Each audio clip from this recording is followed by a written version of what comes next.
mimi niweze kumpa kongole Mheshimiwa wa Lamu East ambaye ni Mheshimiwa Ruweida Obo.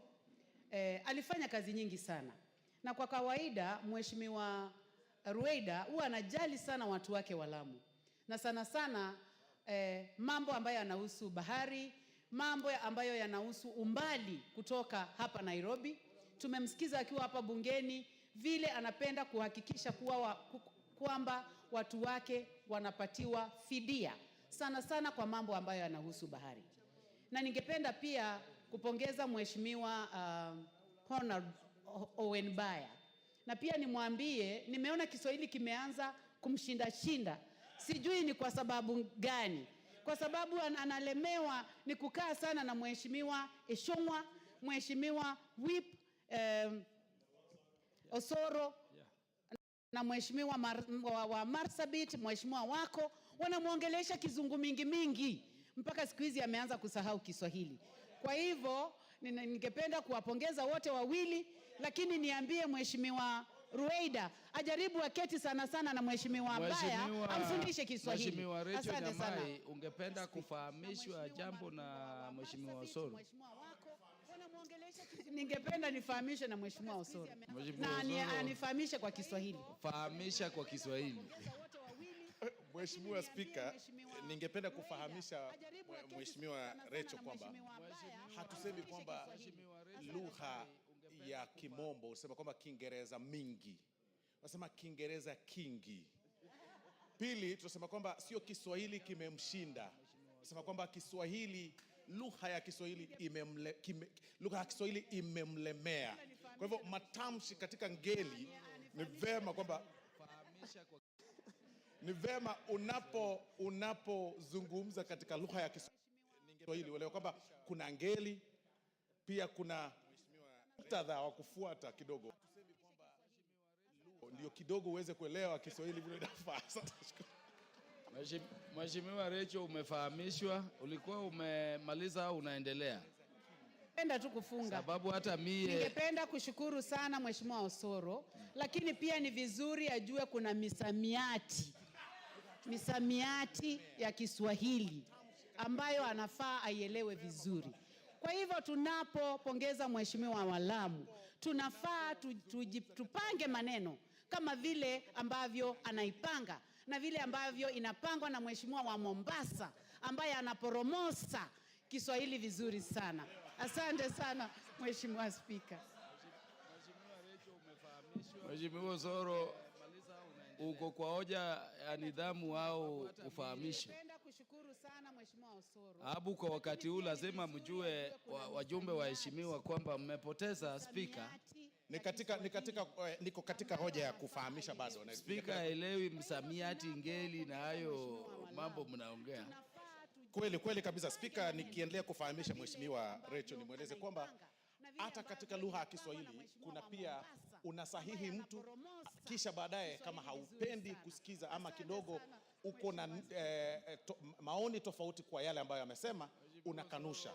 Kwa hivyo kwa mfano unaposema kwamba mama alinikimbiza katika lugha ya Kiswahili, wengine usema kwamba mama hakunikimbiza, lakini hicho sio Kiswahili sanifu. Unapokanusha usema kwamba mama alinikimbiza. Kwa hivyo ukijibu unasema asante Mheshimiwa Spika. Yule ni Mheshimiwa Sietenei au Mheshimiwa yupi? Nikiendelea kufahamisha Mheshimiwa Rachel nimweleze kwamba Mheshimiwa Watarbo, ungependa pia kunena kwa lugha ya Kiswahili? Asante sana Mheshimiwa Spika. Nataka kufahamisha Bwana Osoro, Mheshimiwa Osoro, ya kwamba ameongea Kiswahili mufti sanifu, sio Kiswahili mufti. Aweze kuongea kwa Kiswahili mufti ndio tujue anaweza kuporomosha Kiswahili vyema. Asante Bwana Spika. Bwana Osoro ameongea ile Kiswahili tunasemanga imebuniwa upande wa Nyanza. Ako na tabrija kuu ukimlinganisha na mie Spika. Allow me now to... Asante sana Mheshimiwa Spika. You want to contribute? Okay. Bwana Gikaria utatamka pia.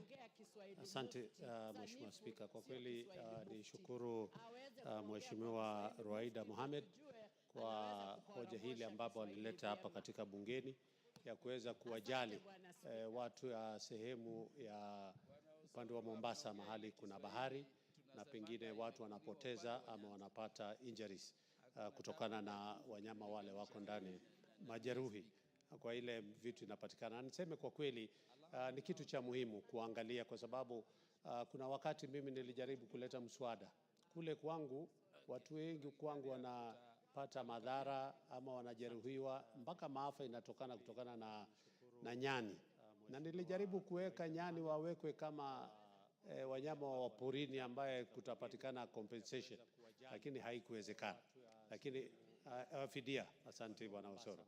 So niseme tu kwa kweli nimshukuru sana Mheshimiwa Rwaida kwa hiyo nafasi, na pengine hata sisi in future kwa sababu kwa siku zijazo tuangaliliwe kwa sababu ya hawa wanyama ambaye ni nyani ambaye wanalete madhara sana katika miji mikuu mahali kuna poli, especially kama kule kwangu kuna hiyo National Park ya Nakuru ambaye watu wengi wanaathirika kwa sababu ya huyu mnyama anaitwa nyani. Kwa hivyo niseme once again kwa mara nyingine Mheshimiwa Rwaida, pongezi sana kwa msaada huu ambao umeleta. Asante. Asante Bwana Osoro.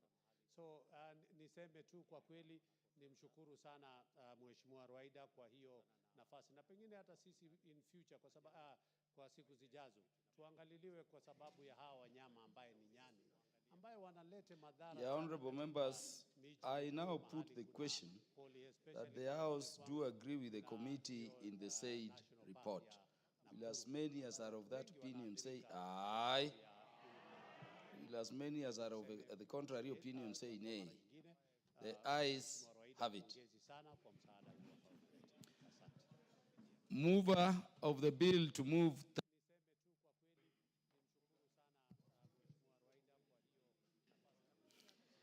Mheshimiwa Spika, naomba kutoa hoja kwamba mswada wa hifadhi na usimamizi wa wanyamapori marekebisho, mswada wa Bunge la Kitaifa nambari 3 wa mwaka 2023 sasa usome mara ya 3. Pia naomba Mheshimiwa Owen Baya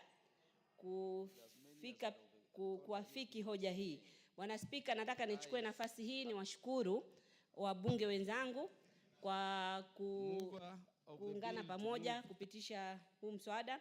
Pia nishukuru uongozi wa bunge kwa kuhakikisha kwamba leo tumefika hii stage.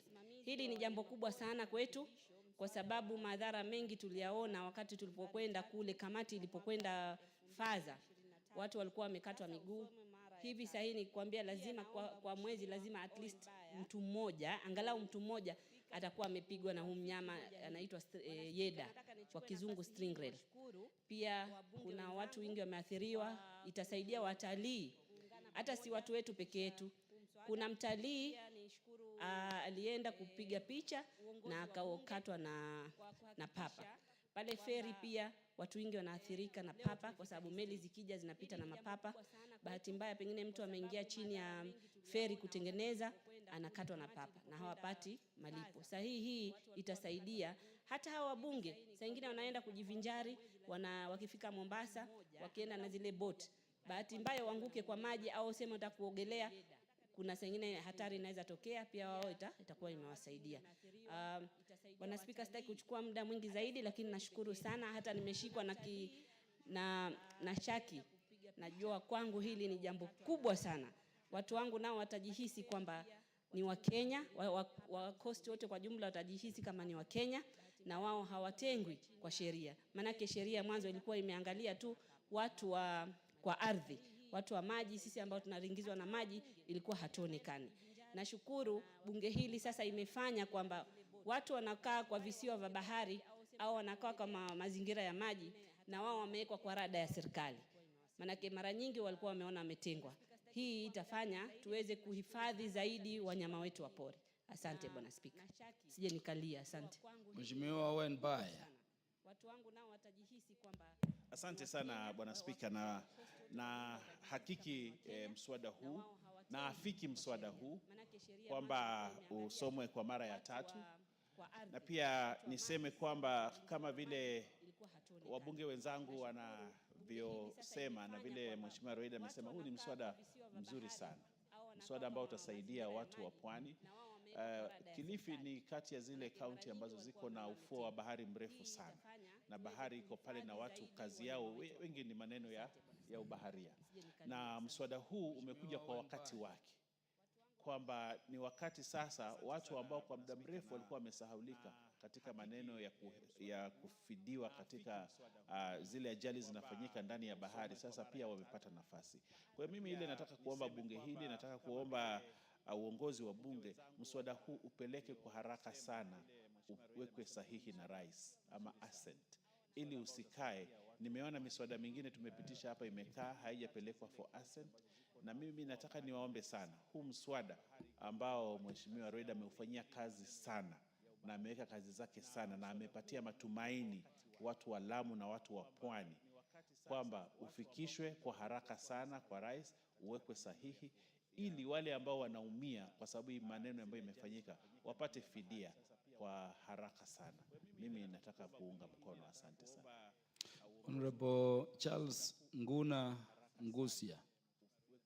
Asante sana Bwana Spika kwa kunipa nafasi hii. Charles Nguna Ngusia, just take back your seat. I've not proposed the question for debate. Honorable members, I propose the question, the Wildlife Conservation and Management Amendment Bill, National Assembly Bill number 3 of 2023, be now read a third time.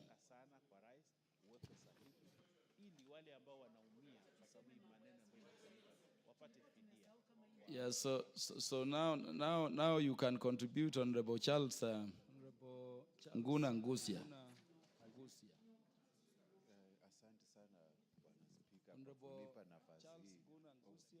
Asante sana Bwana Spika. Nilikuwa nimeharakisha sana kuchangia mswada huu, lakini nimepata ya kwamba umekamilika.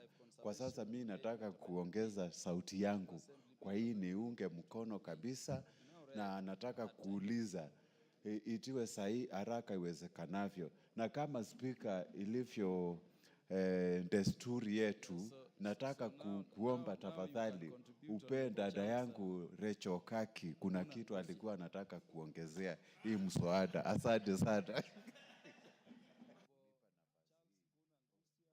Asante sana Bwana Spika. Nilikuwa nimeharakisha sana kuchangia mswada huu, lakini Honorable Charles Nguna Ngusia, I have not seen any request from Honorable Rachel Nyamai to either contribute or to inform you. Honorable Rachel Nyamai, you wanted to contribute? Honorable Because I Speaker, want to put the question. yes, I would like to thank you very much for your indulgence. This is a very important bill, and the proposal that has been, the bill that has just passed, Honorable Speaker, is extremely important. I am aware that the committee has been looking on to amend the same act. I know that it will take time, because after being ascended to it, it needs to take about 6 months. But the issue of snake bites, Honorable Speaker, is a big issue that must be discussed now by this House. We have snake bites all over the country, starting with Baringo, Marsabit, Mandera. Kitui has the most poisonous snakes, Honorable Speaker.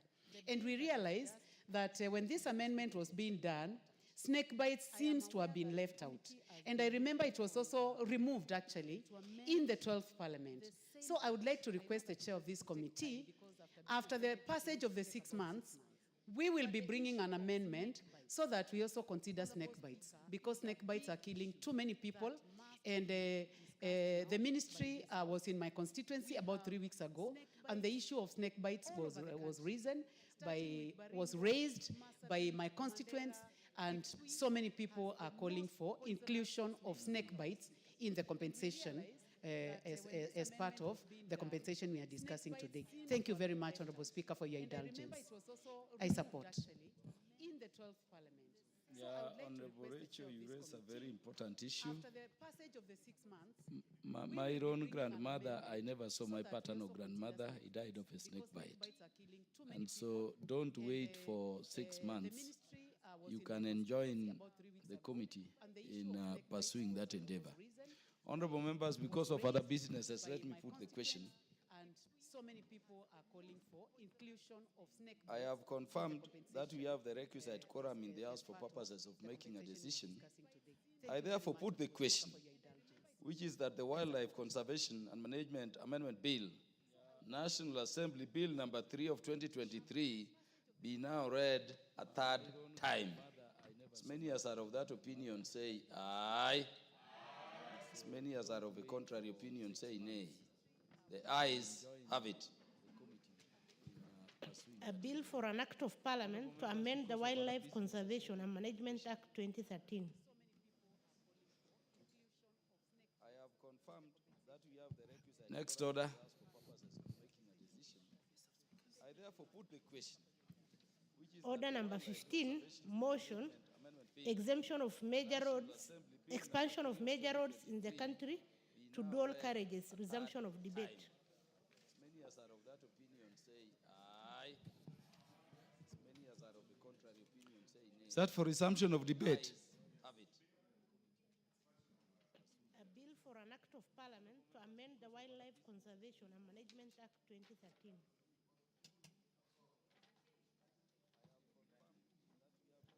Next order.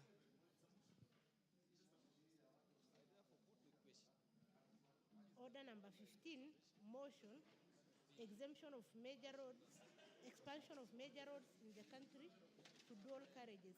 Is it for resumption of debate?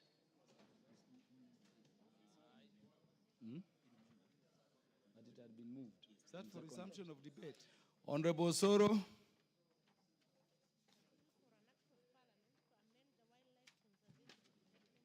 Thank you very much, Honorable Speaker. Honorable Speaker, I rise to support the motion by the Honorable Faith Gitao on the expansion of major roads in the country to dual carriages. Honorable Speaker, the road issue or the road matter is actually a thorn in the flesh of many Kenyans, Honorable Speaker. For resumption of debate. That when you move around the world, those of us who have had the privilege to travel across the world will agree with me that Honorable we Soro. are behind schedule in terms of the road network as a country, Honorable Speaker. But of importance, Honorable Speaker, is the proposal or the motion by the Honorable Faith Gitao that seeks, or rather that brings us to the attention of everybody, Honorable Speaker, about the expansion of these major roads. Honorable Speaker, when you look, or if you've had an opportunity to travel or to make your way or to drive or whichever way from Nairobi all the way to Nakuru, then all the way to Kericho, all through to that route, Honorable Speaker, you'll agree with me that over the weekends, that route is extremely busy. Very, very busy. Because unlike the traditional holiday places that have been said before, like Mombasa and the South Coast, the North Coast and all those places, other Kenyans opt, Honorable Speaker, to drive from Nairobi to Naivasha for what nowadays they call staycation or something, or just a little bit of some holiday, because that is another area that has become a common holiday destination, Honorable Speaker, especially for those who are not able to raise enough money, Honorable Speaker, and even not even enough money. There are very, very good hotels, Honorable Speaker, nowadays in Nakuru, Naivasha area, Honorable Speaker, that people go for holidays, Honorable Speaker. But unfortunately, there is a challenge. You drive all the way from Nairobi, you get to Westlands, but past Limuru, Honorable Speaker, you then now start finding a challenge or getting a challenge of the road network because of so many vehicles, Honorable Speaker, on the way. Because there are so many vehicles on the way in that route. If there is something that we need to think of as a country, is expanding such highways, Honorable Speaker. The roads that go all the way to Malava, the roads that pass through, you go, Honorable Speaker, from Sotik to Kaplong. It's like a road, Honorable Speaker, that was made when the population was hardly, 2 million people in this country or 3 million people in this country. It is really not a road that people should be talking about. And I see Honorable Osero looking at me because that is his home, and he knows very well that there is a challenge between Sotik, Keroka, Kisii, and going all the way, Honorable Speaker, to Sirare. It's really, really a big challenge, Honorable Speaker. And there are so many vehicles on the road. Those roads, the implementers, or rather the people who came up with that structure of such roads, Honorable Speaker, did not envision a time when we will be densely populated as we are and with so many people on the road. And that is why this motion is coming in timely. Look at Mombasa, Honorable Speaker. Not everybody is able to afford a flight to Mombasa. You know, that immediately you get to Makutano, at the junction of Machakos towards Mombasa, Honorable Speaker, the road becomes slimmer, slimmer, and slimmer. And because it was actually made, or you know, it was constructed over 30 or 40 years ago, or even 50 years ago, and not really well maintained. Sometimes, of course, you know, there are potholes on the road. Some irregular bumps have been erected by people because of the accidents that are occur, Honorable Speaker. And we even squeeze ourselves with the trailers when you're driving in those roads. I mean, really, it is about time that we start having this discussion on how we can be able to get to expand these roads to have every major road as a dual carriage, Honorable Speaker. But even as we get to that, then we then need to sit down and ask ourselves this question.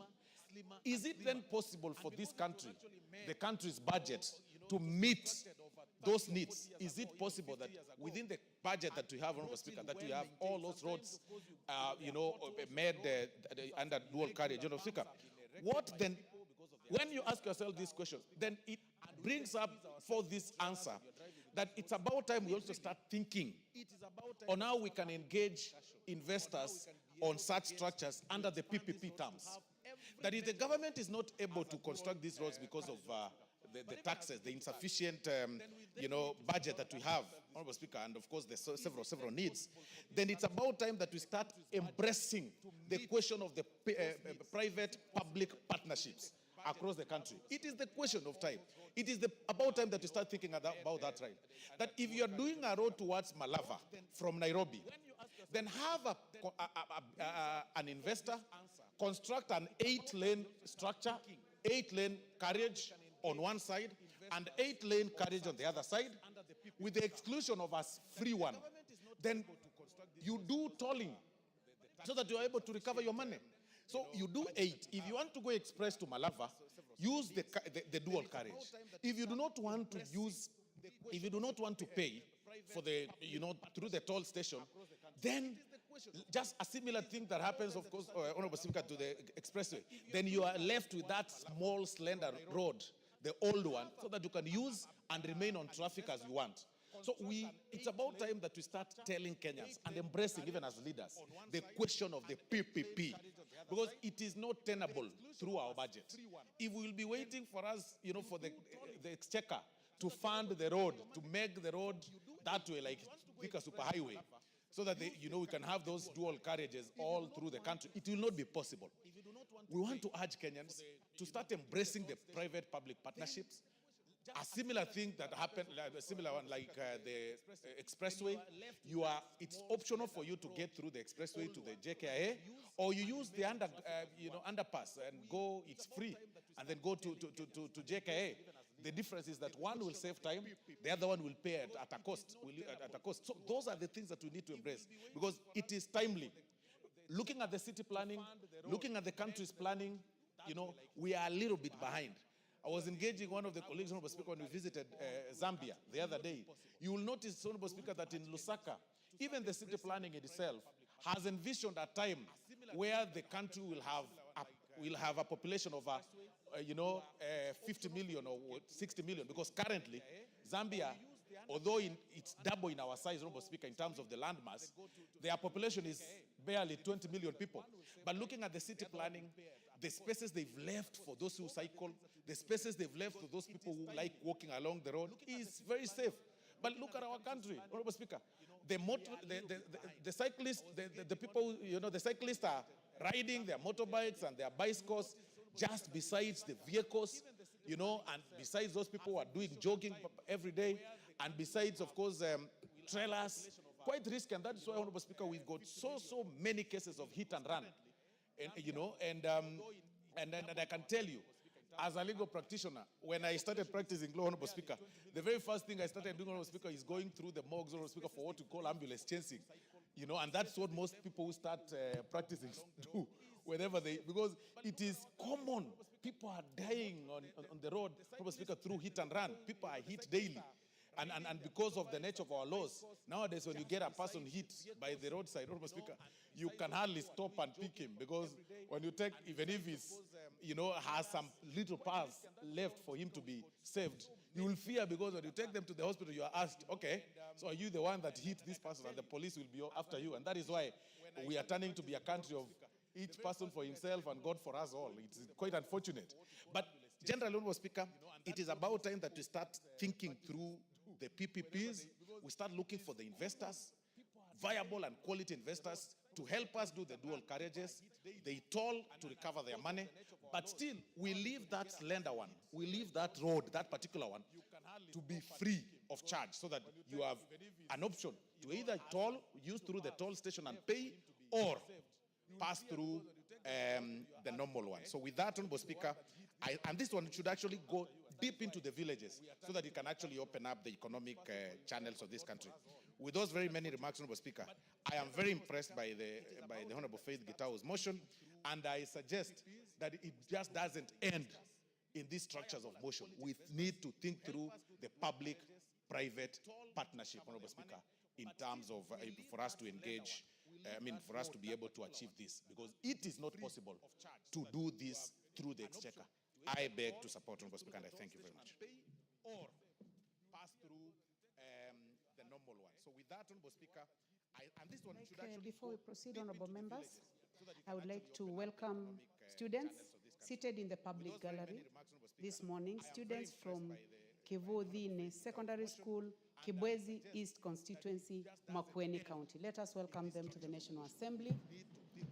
You are welcome to continue observing the proceedings of the House. For us to engage, for us to be able to achieve this, because it is not possible to do this through the exchequer. I beg to support, Honorable Speaker, and I thank you very much. The Honorable Ekomas Mutuse, you may proceed, and I would like to request you, I've given you a chance there so that you may also welcome the students from Kibwezi. Thank you, Madam Speaker.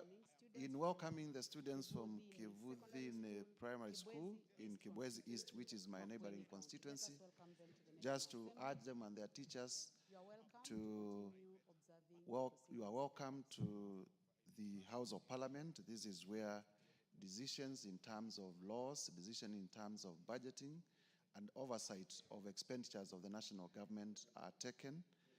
This is a house of record, it's a house of order.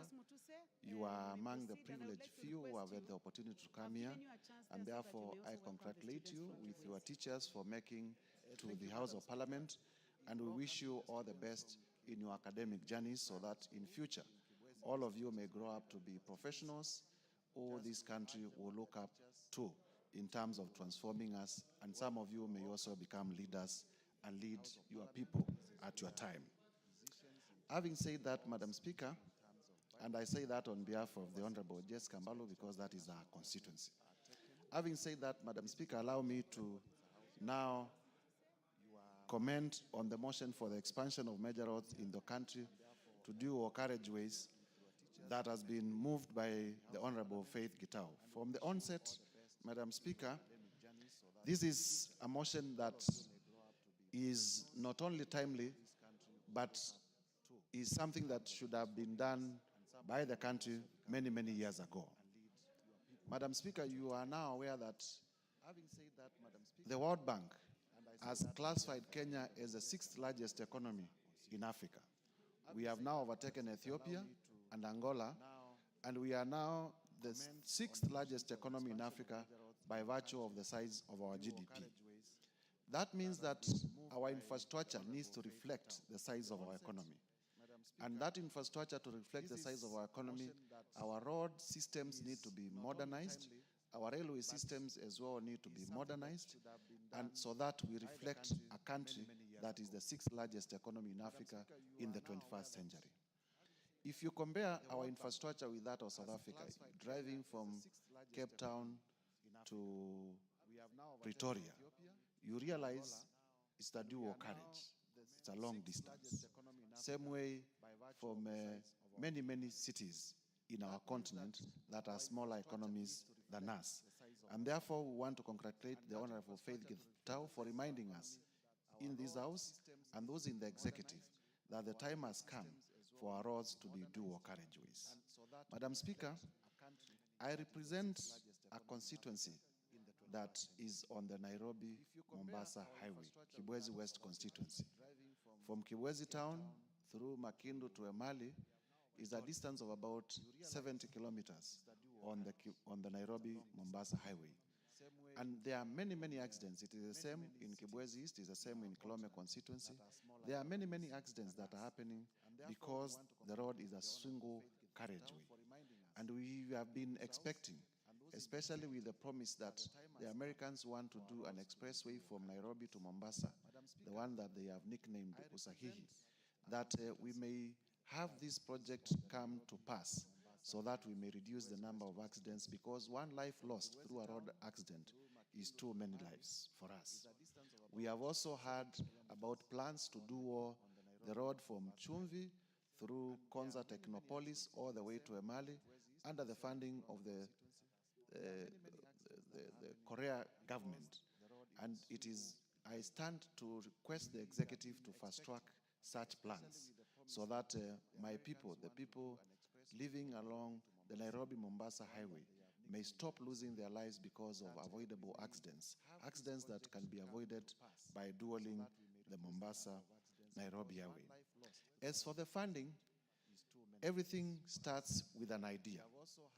And we cannot fear to propose ideas of dualing our roads because we do not have the money. And therefore, I want, as I support this motion, to urge the State Department for Roads to come up with a plan on how we can dual our roads and to engage Parliament so that we may pass the necessary policy and legislative framework to facilitate the dualing of all the roads in the Republic of Kenya so that we may reflect the economy that we are, that we may become attractive even to foreign investment and attract more people to come to our country, because a road network, attractive road network also is important in terms of the image of our country that we give to the people who visit our country. Having said that, Madam Speaker, I beg to support and urge that it doesn't end at mere debate, that the Committee on Implementation will pick it up so that we may have a concrete plan with clear timelines on how this will be achieved. I thank you, Madam Speaker, for the opportunity. Thank you very much, Honorable Mutuse. The Honorable Naomi Wako, member for Marsabit.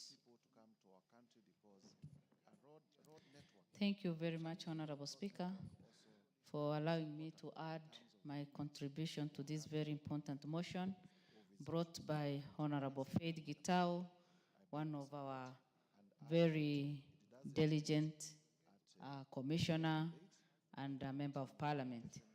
Honorable Speaker, as I stand, I want to confirm that I support this motion because it touches on one of the most important things that we depend on as a country.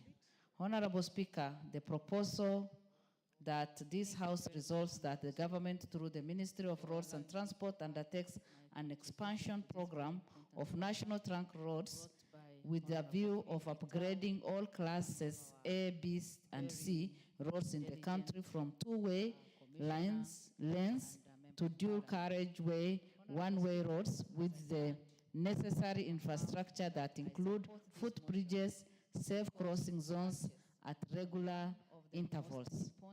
Honorable Speaker, I fully support this because we know very well as a country, so many innocent lives have been lost. We've lost many people. We've lost even tourists who have been in our country due to road carnage. We've lost our young people, students going for school trips or maybe going to their schools because of road carnage. And by expanding our road, we are sure that the accidents that keep happening in our country and on the roads will be reduced. Honorable Speaker, even as we propose this, some disciplines must be observed of time and how the drivers, should conduct themselves, and having the driving license and doing all the due diligence will help us and add a lot of value to the suggestion that we are making. And again, Honorable Speaker, expanding our roads will be profitable to our country. Our economy will grow because we know very well that many of our neighboring countries depend on us. And by expanding our roads, then we know that we will be able to grow our economy and we'll be able even to be of use to our neighbors, because Kenya, as it is today, we are at the front line and leading from there. We wouldn't want, to cause chaos and also other people to be in our country and have accidents. Honorable Speaker, we also know very well that road transport is still the preferred mode of travel and transport for many Kenyans, simply because it is affordable. And many of us prefer it because we know that when you're on the road, you are safe enough, unless maybe something that you are not aware happens. You know that you will be able to reach your destination safely.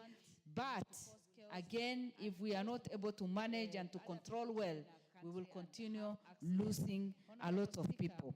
Honorable Speaker, we know that even for the service delivery, we depend on our roads for the service delivery. And these days we have our motorbike, the borders, who support us. And what the motion is supporting is going to help us a lot, because with what she's saying, safe crossing zones at regular intervals, proper drainage system, and other requisite infrastructure for their optimal operation.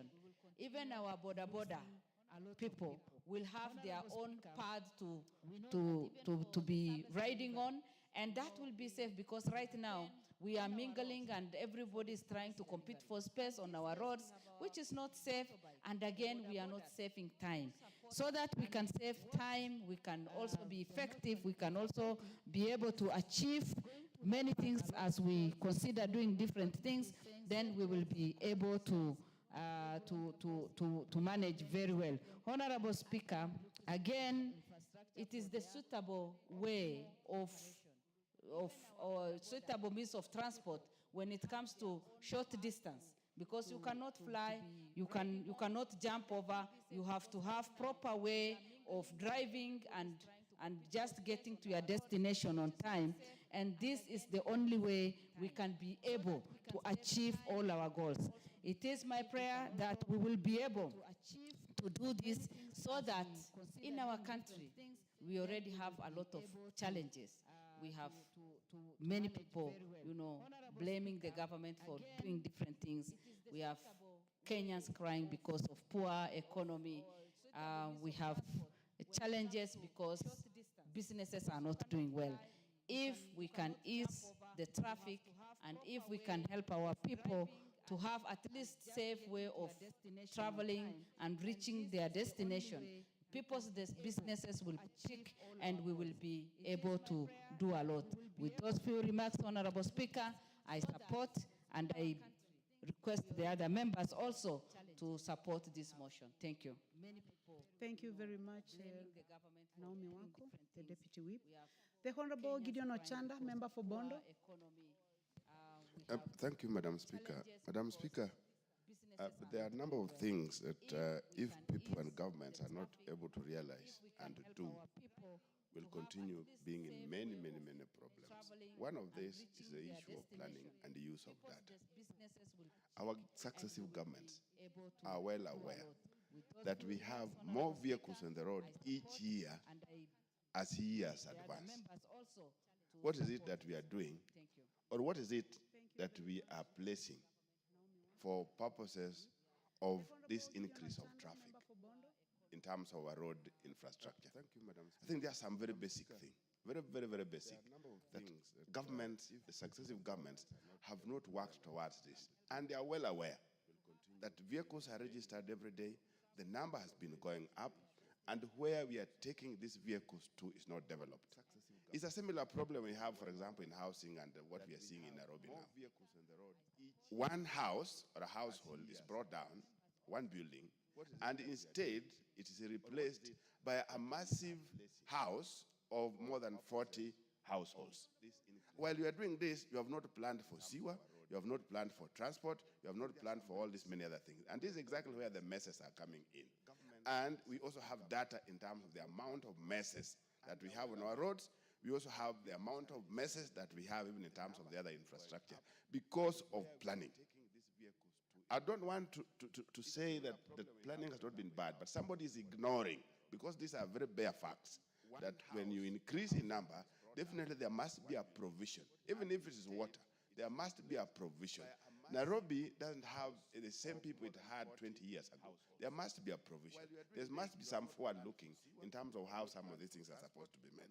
And Madam Speaker, even some very basic way of how government raises revenue, we are well aware that if you put aside the formal ways of raising taxes or revenue, transport sector is one of the biggest sectors that helps these governments to raise money. What is it that we are doing when you are very sure that a sector generates for you money? It is the sector again that you ignore. Because if it were any other ordinary mind, you'll invest more where you generate more. And there was a policy in this country one time that you put more where you get more. You put more money where more money comes from. I don't know where this was lost. And a more particular one is where we use planning deliberately for a 5-year cycle. We plan with politics in mind. I think this is where there's a big problem. Because we are talking about these major roads. Some of them cannot be fixed within the 5-year period. But for purposes of planning and investment in them, it is important that we spread them across. Where we are at the moment, we are seeing problems that we would have avoided many years ago. 60 years since independence, we've only managed to do a railway, the SGR, which even as at now is still not in our hands. We've not done any. And yet we know that this would have been the best alternative to the road problems. You look at the colonial government, they were able to do this railway from Mombasa to Uganda in a decade. Yeah? And that was from 1901, 1902, and those are ages ago. Here we are, since independence, we are not even able to do a 1 or so kilometer of even if the old railway system that we were using before, even if you decided to put aside the SGR. I know there are those attempts that are there in place, but many of them are still focusing on doing these things within 5-year period. It can't work. So, for purpose of our planning, we needed to know that from Mombasa to Nairobi was to be done in a certain period of time. Nairobi, Busia, or Malaba to be done in a certain period of time. Nairobi, Garissa to be done in a certain period of time. Nairobi, Kisumu, and whatever to be done in a certain period of time. This is exactly what has helped Tanzania. Tanzania has some of the very major bridges across their bigger rivers. But they have been doing those major bridges within, they're now 5, within every term of each parliament, each presidency, each government. They've been doing very major projects in terms of road network and bridges. They have bigger bridges than those we have. If you put aside Nyali, the other bridges are really big because of the big rivers. And this has been happening because it is not tied to electoral period of time. So, Madam Speaker, these are some of the things that really needs to be looked at, so that when we are planning, we plan and we make use of our data. The next one is the issue of quality, Madam Speaker. You do a road, is a highway, and you are doing it like you are doing a village road. I'm bringing this in place, like in my place. We have a road, a Kenha road done from Kisian to Osieko. It's a Kenha road. But if you look at this road, it's a road that cannot withhold the kind of time and the kind of traffic that we have on it, because it was poorly done. More so between Bondo and Osieko is worse. And the maintenance arrangement cannot work. Every single time there's some contractor in place. As at now, the road surface is like it was a small village road. So the quality of works that go into highways also must be looked at, so that we don't go into one road 1 year after the other, you are on one road. 1 year after the other, you are on road. We fix major roads, we fix them right, we fix them to last for purpose of quality, and then we move on. But if we are doing one road poorly done, and every single day you have to work on issues of maintenance, like this road I'm talking about, there's some contractors in one place or the other every single day, and it doesn't work. Right now, it's in horrible condition, and you really wonder why was that money used in doing this road. If it would have been used in a village road rather than a highway. So, Madam Speaker, there are these issues that must be looked at: the issue of planning, the issue of where revenue is raised from, the issue of quality, and the issue of really looking at the alternative. Alternative to roads can only be railways, nothing else. Thank you, Madam Speaker. Thank you very much, Dr. Ochanda. The Honorable Jackson Lekumontare, member for Samburu East. Thank you, Madam Speaker, for this chance to contribute to this motion, Madam Speaker. Madam Speaker, this motion is very good for discussion. And I think, Madam Speaker, these roads, some of these roads, Madam Speaker, they are just there now to waste time. Because, Madam Speaker, if you look at some of our roads, you can be in a road for very long time. And I think, Madam Speaker, just as other members have said, it is time for expansion. And I think this is a very good discussion, Madam Speaker.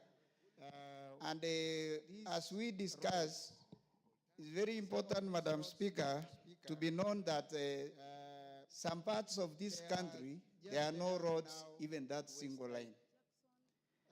And we are discussing about expanding the roads.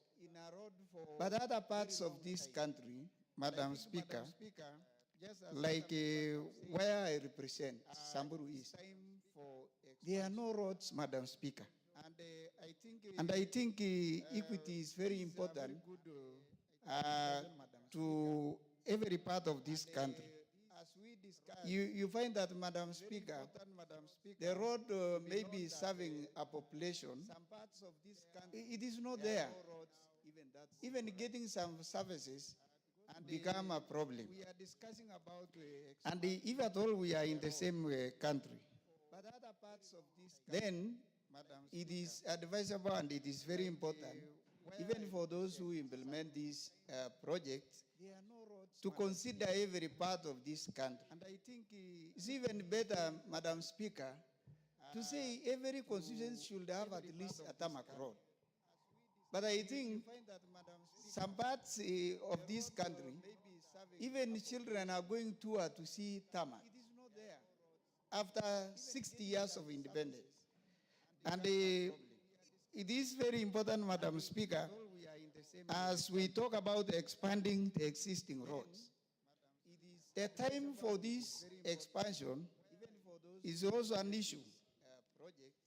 Madam Speaker, if you look at the road passing through Karatina, that road, I usually pass that road.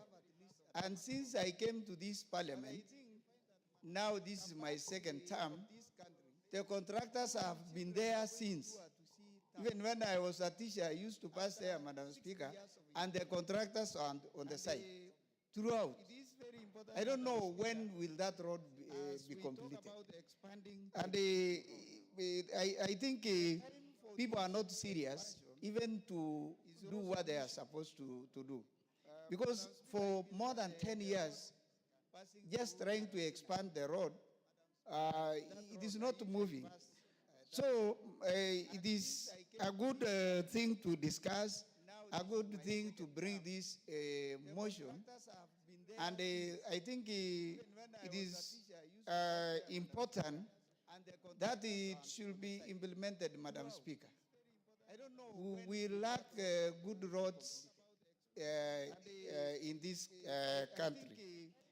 And I don't agree, Madam Speaker, when we say the resources are not enough, because they are enough in other places. It is only people are not looking at the whole country in a very fair manner. Some parts will get a lot of money, while others, when we look at other parts, then there is no funds.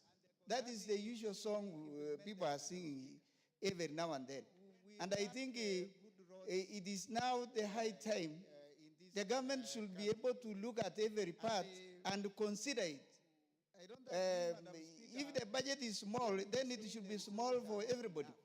But you can find other places getting a lot of money, but others no roads throughout, and we are in the same country. So I think it is very good. We really need to look at how maybe we can get funds to try help Kenyans. If you look at even the commodities, the way people are getting even food, commodities in other places, it is very high because of bad roads. When people are saying here Unga has gone, Madam Speaker, in our places, we even don't talk because the road is worsening even what our people are getting. So I think it's a good thing, good to discuss, but very important to note that there are no roads in other places. And I think if we really want to be fair, let us look at every corner of this country. Thank you, Madam Speaker. I support this expansion of roads to every place. Thank you. We even don't talk because the road is worsening. Thank you, Member for Samburu East. The Honorable Wilberforce Oundo, Member for Funyula.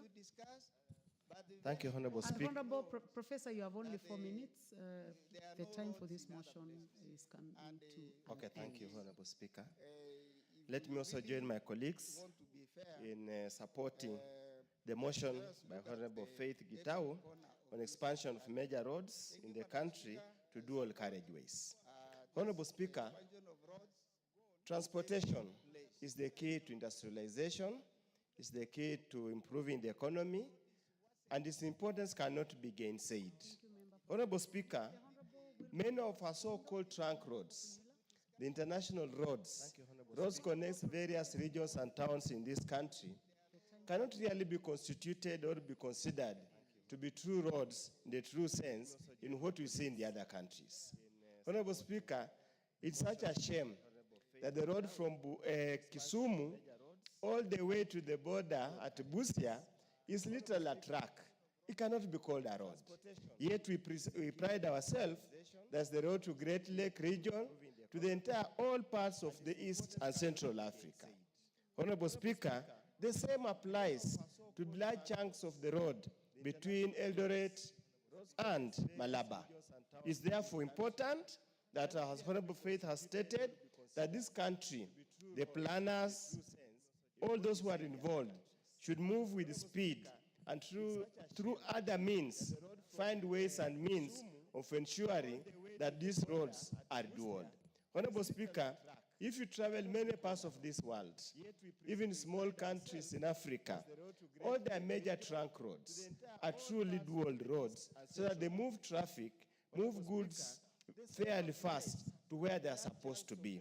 But Honorable Speaker, as we concentrate on the roads, allow me also to join Dr. Chanda. In many other parts of the country, actual road supplements transport. We have an untapped opportunity for purposes of railway. We could have moved much more goods, much more passengers, faster, safer, if we had continuously invested in the railway network. The last railway to be built was during the colonial time. The next has been during President Uhuru's time. Surely, honestly speaking, if we could find a way, I had an opportunity to travel in South Korea, a distance of almost 1,000 kilometers with a speed train. You cover much less period of time, and you move much more many people compared to road transport. But unfortunately, for Madam Faith, this is just a mere motion. Implementing or putting into practice motions in this country, if we have such a bad history, we might just end up being a chat show here without much impact or effort. With those few remarks, so that I save time, I support. Thank you very much, honorable members. The balance of time, 48 minutes, has expired. So this motion, I'm sorry, it comes to an end. I know a few of you had wanted to speak, like the Honorable Dr. Mutunga, the Honorable Dick Maungu, and those two. Sorry, you cannot. I would like now to call upon the mover to reply. Is the mover in the house? Understand that the mover is in another meeting, the Commissioner Faith Kitau. So that will be scheduled at another time by the House Business Committee. Next order. Order number 16, motion, implementation of the universal health coverage and of a policy on mandatory use of public health care facilities by public officers. I would like now to call upon the mover to reply. The Honorable Sabina Chege, nominated member. I would like this to be scheduled at another time. Next order. Order number 17, motion, formulation of a regulatory framework on artificial intelligence in the country.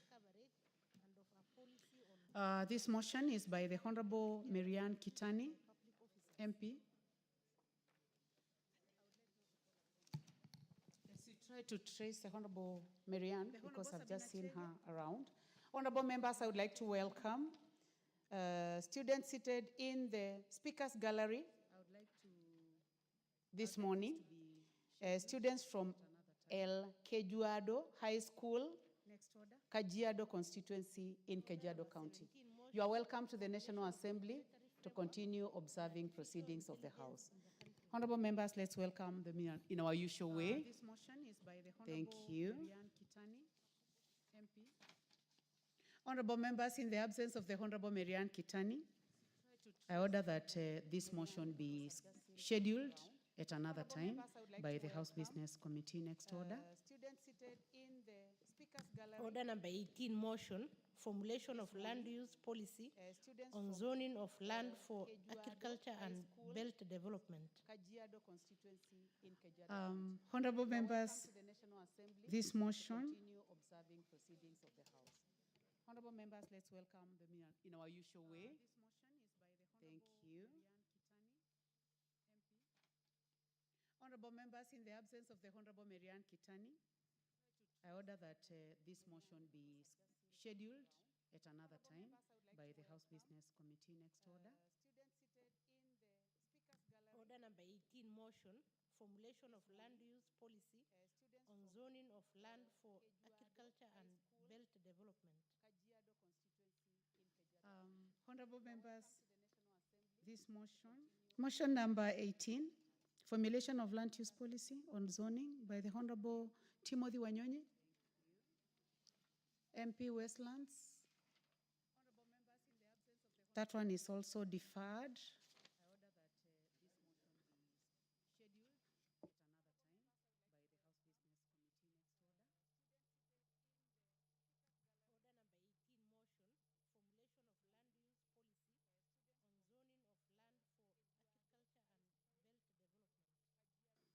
Honorable members, I would like to inquire from the Honorable Kitani.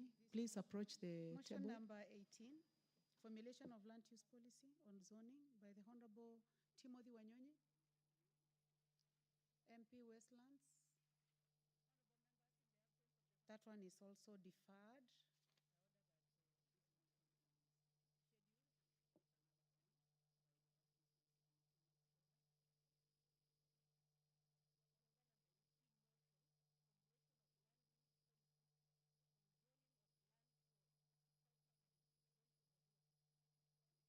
Honorable members, I would like to inquire from the Honorable Kitani. Please approach the table. Request the Honorable Sabina Chege, please approach the table.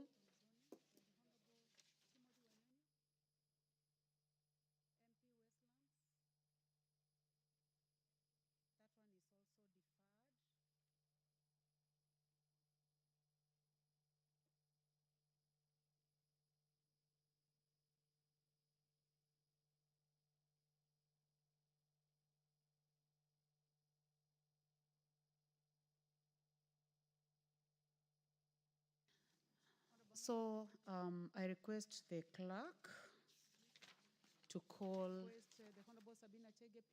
order number 17. Order number 17, motion, formulation of a regulatory framework on artificial intelligence in the country.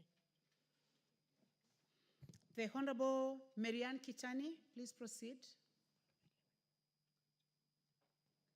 Thank you, Honorable Speaker. Motion on artificial intelligence, on regulatory framework on artificial intelligence in the country.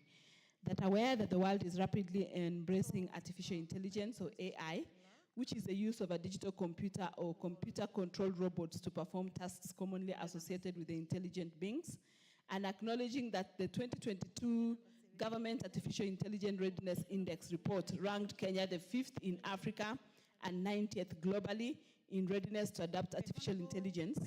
Further acknowledging that the Oxford Insight Survey 2022 pegged Kenya's readiness to adopt AI at 40.3%, and appreciating that AI, or artificial intelligence, has brought forth positive benefits that have increased efficiency in different sectors such as healthcare, manufacturing, and robotics, and concerned that the exponential rate at which the artificial intelligence is being embraced in the society without proper regulatory mechanisms has caused various negative consequences, such as rising cases of disinformation and fake news, and noting that there is need to protect Kenyans from potential AI-instigated harms, such as privacy breaches, AI-powered fake technology algorithms, algorithmic discrimination, autonomous weapons, job displacement and economic inequality, social manipulation and misinformation, financial market manipulation, and privacy invasion. Now, therefore, this House urges the government, through the Ministry of Information, Communication and Digital Economy, to 1, formulate a regulatory framework and ethical guidelines for implementation of artificial intelligence, or AI, in the country to control its potential use, and 2, develop and execute public awareness programs on artificial intelligence to raise understanding of artificial intelligence, fostering transparency and promoting responsible use of AI for the benefit of all. Thank you, Honorable Speaker. And privacy invasion. Now, therefore, this House urges the government, through the Ministry of Information, Communication and Digital Economy, to 1, formulate a regulatory framework and ethical guidelines for implementation of artificial intelligence, or AI, in the country. Okay. I'll ask Honorable Maungo to second. And execute public awareness programs on artificial intelligence. I move the motion that formulation of a regulatory framework on artificial intelligence in the country, and ask Honorable Maungo to second. Thank you.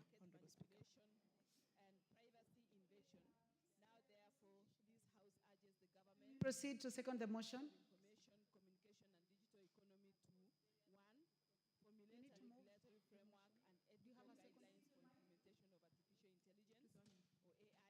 Okay. I've been given double mics. Thank you, Madam Speaker. Allow me first and foremost acknowledge that Honorable Marianne just proposed a very important and significant motion that comes at a time where the country is at a point in time, Madam Speaker, where artificial intelligence is a thing of the day. Madam Speaker, as well captured, regulatory framework may be the most important thing to do at a point like this, because there are several benefits that accrue to the country, several benefits accrue to the citizens and the community at large by using artificial intelligence. Madam Speaker, we have been able to see what artificial intelligence can do, and we live in a society that is a global village, Madam Speaker. And if we don't have regulatory framework within which artificial intelligence will be used, Madam Speaker, members of the public and the country at large is likely to suffer some consequences, Madam Speaker. And therefore, having a framework within which people, the public, can use AI will be the way to go. I therefore second. Thank you. That accrue to the country, several benefits accrue to the citizens and the community at large by using Thank you. Thank you very much, Member for Luanda. Honorable members, I now propose the question that aware that the world is rapidly embracing artificial intelligence, which is the use of digital computer or computer-controlled robots to perform tasks commonly associated with intelligent beings. Acknowledging that in 2022, Government Artificial Intelligence Readiness Index report ranked Kenya 5th in Africa and 90th globally in readiness to adopt artificial intelligence. Further acknowledging that Oxford Insights Survey 2022 pegged Kenya's readiness to adopt AI at 40.3%, appreciating that AI has brought forth positive benefits that have increased efficiency in different sectors such as healthcare, manufacturing, and robotics, concerned that exponential rate at which artificial intelligence is being embraced in the society without proper regulation mechanisms has caused various negative consequences, such as rising cases of disinformation and fake news, noting that there is need to protect Kenyans from the potential AI-instigated harm, such as privacy breaches, AI-powered fake technology algorithms, algorithmic discrimination, autonomous weapons, job displacement and economic inequality, social manipulation and misinformation, financial market manipulation, and privacy invasion. Now, therefore, this House urges the government, through the Ministry of Information, Communication and Digital Economy, to 1. Formulate a regulation framework and ethical guidelines for implementation of artificial intelligence in the country to control its potential misuse. And 2, develop and execute a public awareness program of artificial intelligence to raise understanding of AI, foster transparency, and promote responsible use of AI for the benefit of all. Financial market manipulation and privacy invasion. Now, therefore, this House urges the government, through the Ministry of Information, Communication and Digital Economy, to Gideon Ochanda. The Honorable Karemba, do you have a point of order? Anything out of order, Honorable Karemba? Not a point of order. You wanted to contribute? Yes. In that case, let me give the first opportunity to the Honorable Gideon Ochanda. Are you interested in this one, or it was the earlier one? Okay, you may proceed. Thanks, Madam Speaker. Madam Speaker, the world is moving very, very, very fast. And in the study of what we call political science, the animals that move so slowly is the governments. Governments are very slow. They can't move at the speed at which the world is going. And the world is going that route because of it's being driven by individuals and minds that are towards making things easy or easier to be done, easier to be delivered, easier to be understood, and effortlessly making things work. Madam Speaker, if one were to look at this country in the last 20 years only, you looked at how we have moved from the issue of even the telephone alone, when we had these fixed cubes of telephone. In the last 20 years, if you had to do an international call, you had to book, you come to Ex-Telecom here in Nairobi, for you to be booked for a number of weeks before you are connected to US. And these things are not long ago. They are very recent. And we've seen them come and pass. And now, one of the greatest problems that states are to have is the issue of insecurity related to where technology is taking us to. The police, the intelligence, the governments, wherever they are at risk because individuals are ahead of them. Citizens are ahead of them. That's why there's this outcry, because you are trying to adjust, you are trying to adapt with a speed that you are not able to cope. That's why one day you hear about a person running a completely different parallel press. The government is not aware, the main press is not aware, and the following day it brings issues. So we are slow. Governments are slow. Governments, when it comes to what we call the inertia, They take too long to turn. And by the time they turn, they'll find when individuals are far, far much ahead of them. And that's where we are with technology.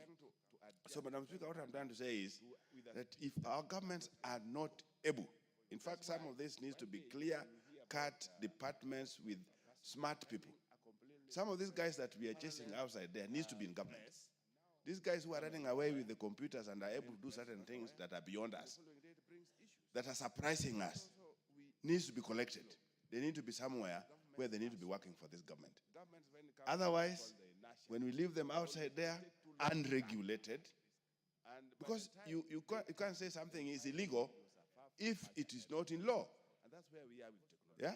If it is not in law, it is not illegal. So even if when one commits it, whether it is bad or wrong, there's nowhere you will take them to. And that's exactly where we are in this nation as at now.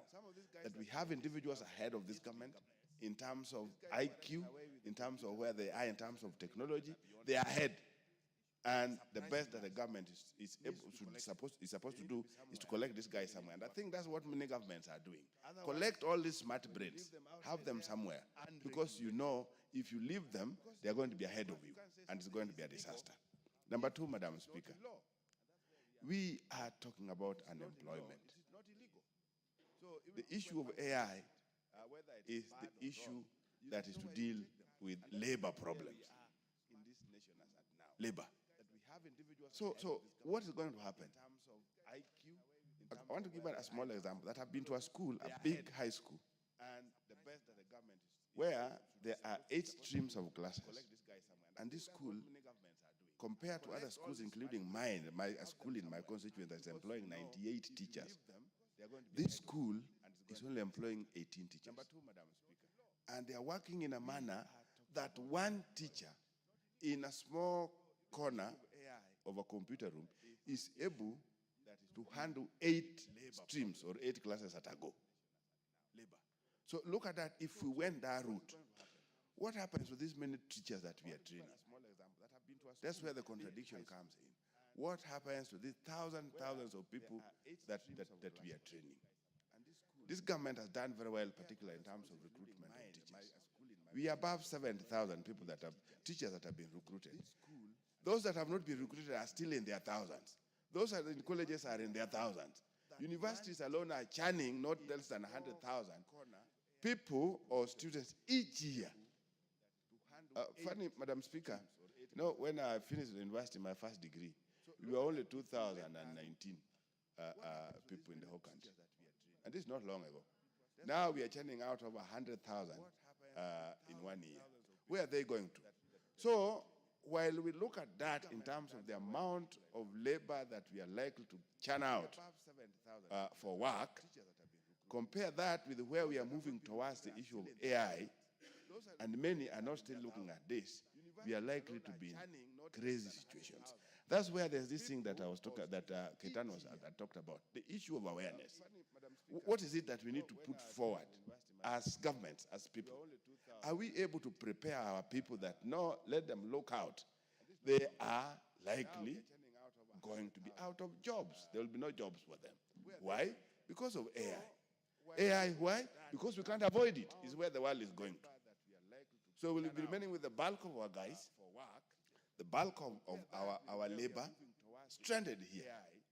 And when they're stranded, that's again another problem. So the balancing. Our people resisted tea picking machines. I don't know how many are able to remember that. All of a sudden, those machines are picked up. And they are working. So what has happened to the people who are doing it, who are picking tea? They are no longer complaining, but it is beneficial to those that invest in the sector. Because we can't avoid it. You must reduce the cost. The cost of labor is one of those costs in production that is so high, particularly in most of the countries, and even including ours. The people who also go to work don't go with the attitude that they are working for purposes of making sure that everybody benefits. They go to work in the name of getting money. They don't care what they are doing. It's just a matter of the end month is there, they earn, and they go.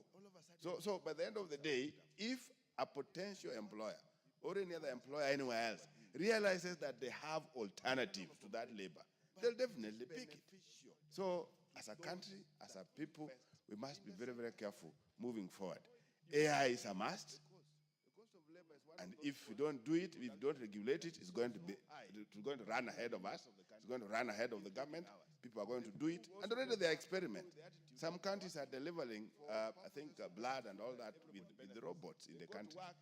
So what happens if Lamu has robots, Busia has robots, and all of them are in the air, running helter-skelter everywhere else without any regulation, without any kind of commands? So I want to believe, Madam Speaker, this is apt.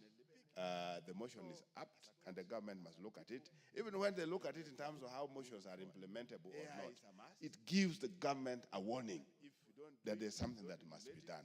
Thank you, Madam Speaker. It's going to run ahead of us. It's going to run ahead of the government. People are going to do it, and already they are experimenting. Some countries are delivering, I think, blood and all that with the robots in the country. So what happens if Lamu has Muchangi.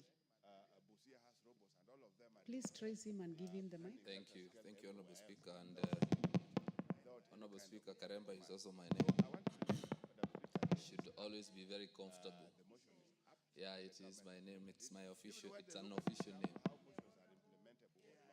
It gives the government a warning that there's something that must be Thank done. you very much.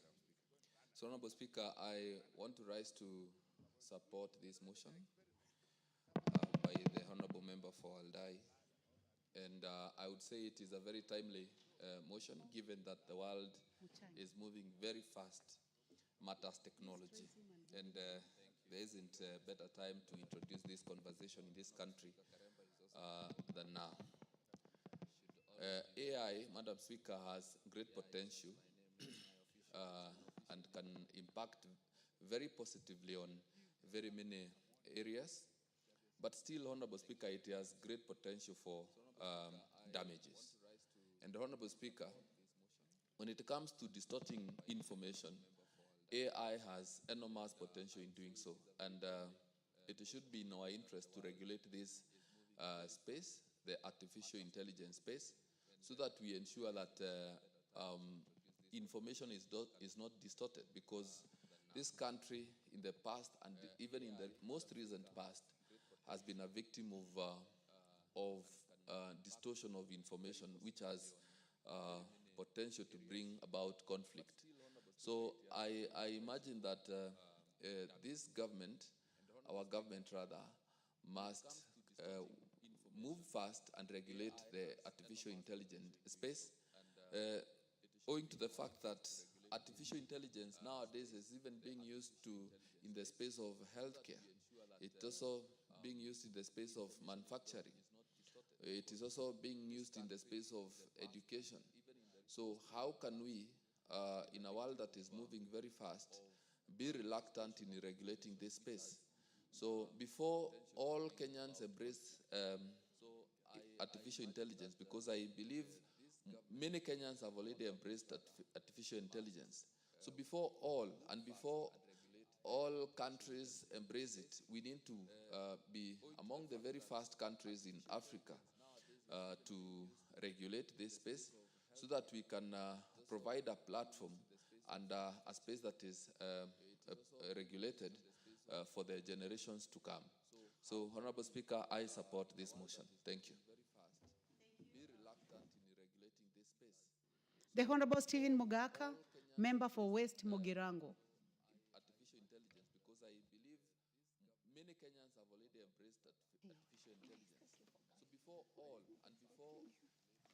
countries embrace it, we need to be among the very first countries in Africa. Thank you. Thank you so much, Madam Speaker, for the opportunity for me to contribute to this overdue motion. And I want to thank the Honorable Marian Kitani for this focus, forethought, and for waking up the country to the reality of life now and going forward. Madam Speaker, we all know that technology is the driver of everything at the moment.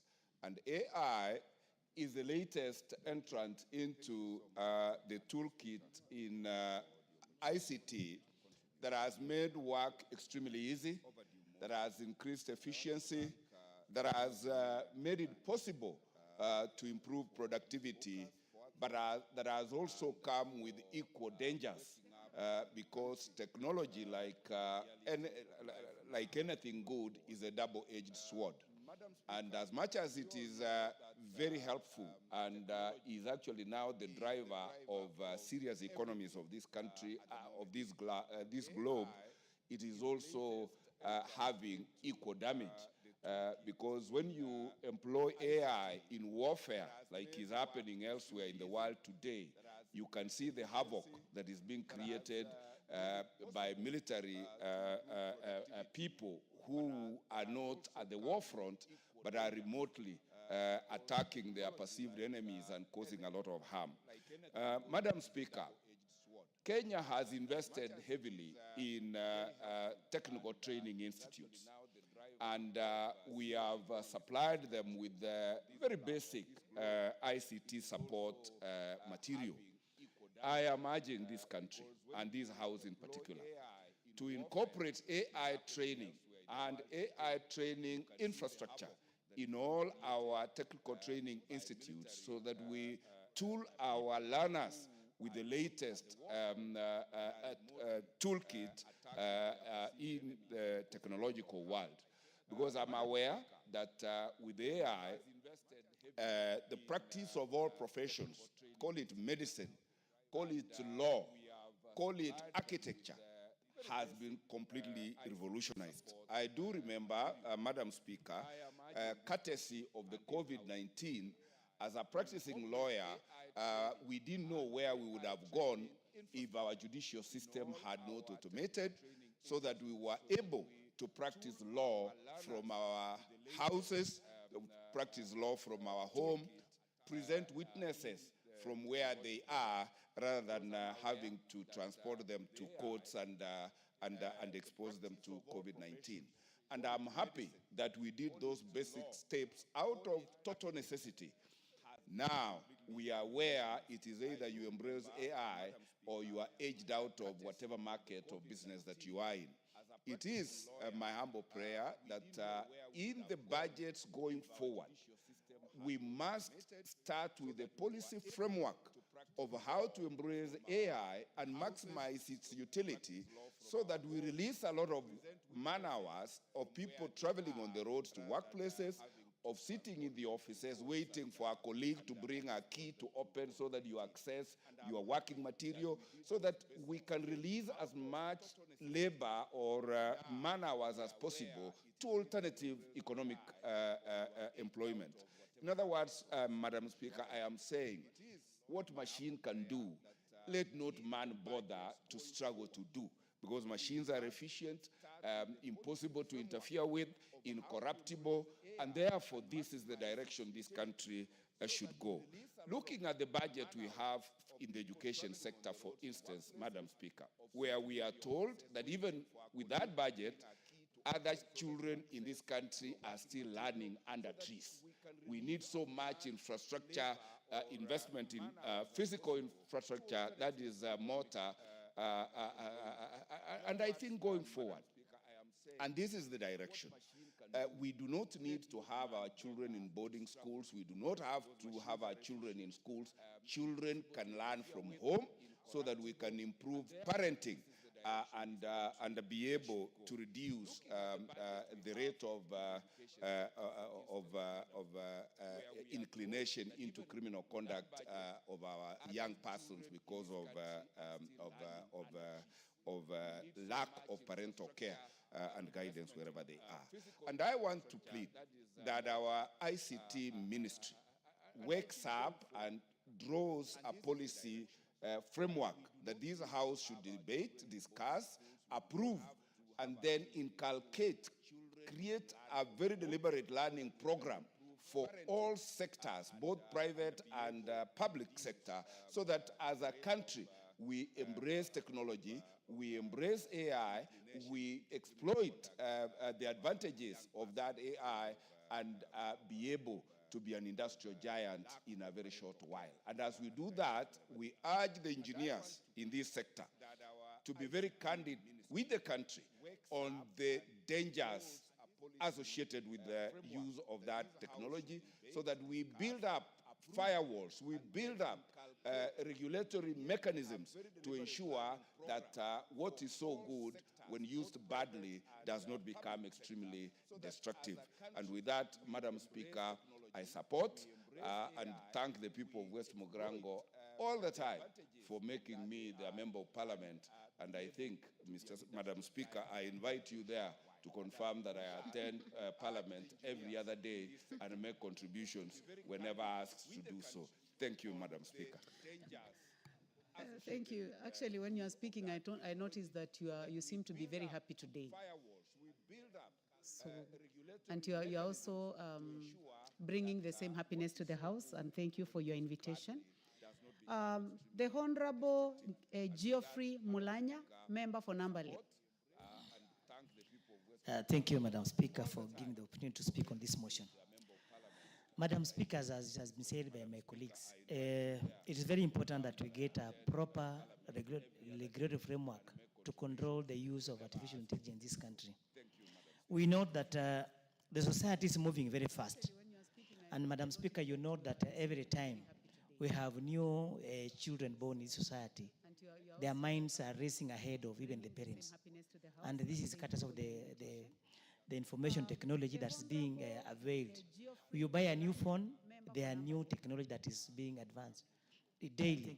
But now the government is not moving at the same pace in this particular space.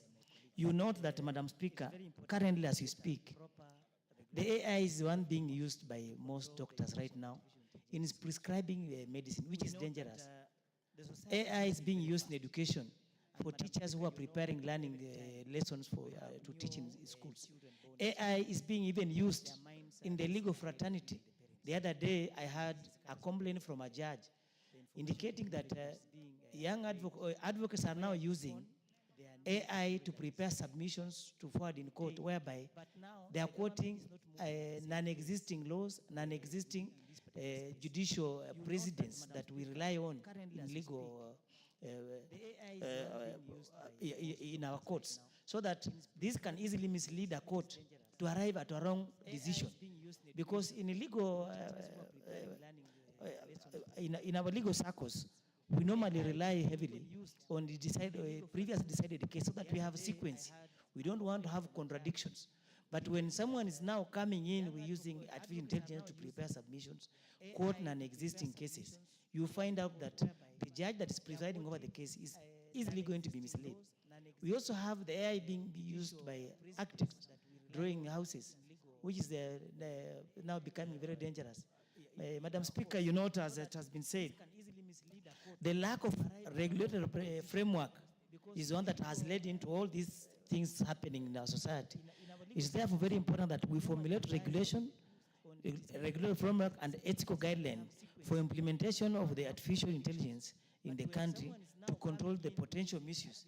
We have had cases of fake news appearing in our social media, because we have young intelligence people coming up with a newspaper headline with screaming news that are fake. But all this information is distorting society, that is a potential risk to a conflict. So, Madam Speaker, I support the motion and say that it is extremely timely. Support Honorable Marianne Keitani and thank her for bringing up this particular motion. Thank you, Madam Speaker. Thank you very much, Member for Nambale. The Honorable Dr. John Mutunga, Member for Tigania West and Chair Agriculture. Thank you very much, Honorable Speaker, for the opportunity to also add my voice to the Honorable Marianne Keitani's motion on the need for regulatory framework in the use of artificial intelligence. Honorable Speaker, in the stage at which we are technologically, Kenya will have no choice other than embrace artificial intelligence. As we speak, Honorable Speaker, we've already embraced anyway in certain sectors, and the process is ongoing. So what is important, and what the honourable member is speaking so loudly about, is having a regulatory framework that will basically guide on how to use artificial intelligence in the advent of losses of job, potential losses of job, and the need for further and more intensive and more complicated industrialization, as well as the growth stage that we are in. Madam Speaker, we witness in movies and sometimes in the newscasts, most of the time, we see how artificial intelligence has played a role in especially collecting intelligence from various places, and also for even mapping, geo-mapping of an area, where we use drones, even determining where to spray in agricultural, pest and disease control. Artificial intelligence has become very, very, very important. In modern warfare, drones have been used quite a lot. And I believe one of the advancements that we need today is that artificial intelligence which can enable us to identify the powers of the enemy, the placement and the distribution of the enemy, their warfare and the investments in various areas. We have also seen that in the service sector, artificial intelligence has become very, very important. And therefore, it is key that we embrace artificial intelligence as a country. Madam Speaker, last 2 months, I think it was in April, I happened to participate in a convention on coffee marketing in Houston, in America. And we were amazed by the level at which certain countries have reached in terms of service of the coffee itself, where a robot takes an order from a human being, prepares the coffee, serves the coffee in specific amounts, and basically ensures that payment is done and makes sure that the combinations are correct. So there is need for us to focus on how do we then embrace artificial intelligence, even as the knowledge permeates across the board. So it's a must that the country must embrace, but embraces in a systematic manner and in a manner that we are able to contain the user. Our Speaker, regulation is important. We need to discern which areas should we actually allow or control, what measures of control should we take when it comes to use of artificial intelligence. It is important for us to also focus on the areas that probably are dangerous to human beings so that we may promote artificial intelligence, especially when it comes to manufacturing. We know for sure that most of the manufacturing sector has embraced artificial intelligence, especially in other countries. And in this country also, we have investments in this particular area. So as we look at how do we invest in this area, what levels of control should we exercise, and how do we manage this, we need a policy. And this policy direction will help us as a country to manage this particular process. Kenya is noted as one of the countries in Africa that has advanced in this. In terms of ICT, Honourable Speaker, we are an advanced country, we are doing a lot. And investment in ICT is a purposed decision of the current government. There is a whole ministry that is looking at the possibilities within the digital divide, how we can exploit the opportunities therein, even to employ our children. Honourable Speaker, when we are looking at these possibilities, let us discern which section, which part of the investment structure should we use artificial intelligence. And Honourable Speaker, we are talking about digitization every year. Every time, every sector is getting through digitization. Even as we look at digitization, we may also know that it is not possible for us to control the learners. Research has to go on in various areas of ICT. We have to have our learners trying out options and possibilities. We know in the process of trying out options and possibilities, innovations in this country have been born, and they are born fruits, and they have really created a lot of employment, especially the M-Pesa, for instance, innovation. There are very many other innovations that have come by. There may be innovations that will also replace the possible job losses. So we need to allow research to continue, but in containment, to the extent that we need to be able to know which area is being focused on and what are the possible findings that we are looking at. Honourable Speaker, there's a lot of disinformation, especially in this country. And this disinformation is a lot more propagated through the media and through the social media. Social media has embraced sufficient use of ICT. And that being the case, how can we also use artificial intelligence to enhance verification of the information that goes out? Honourable Speaker, as we move on, and even as we look at the court process where the burden of proof must go on through to whatever extent, we are looking at a future where there are possibilities that people will say, using drones, we are able to collect this information. But we need to control this particular use of artificial intelligence to the extent that, because we know what we put in is what generates an output.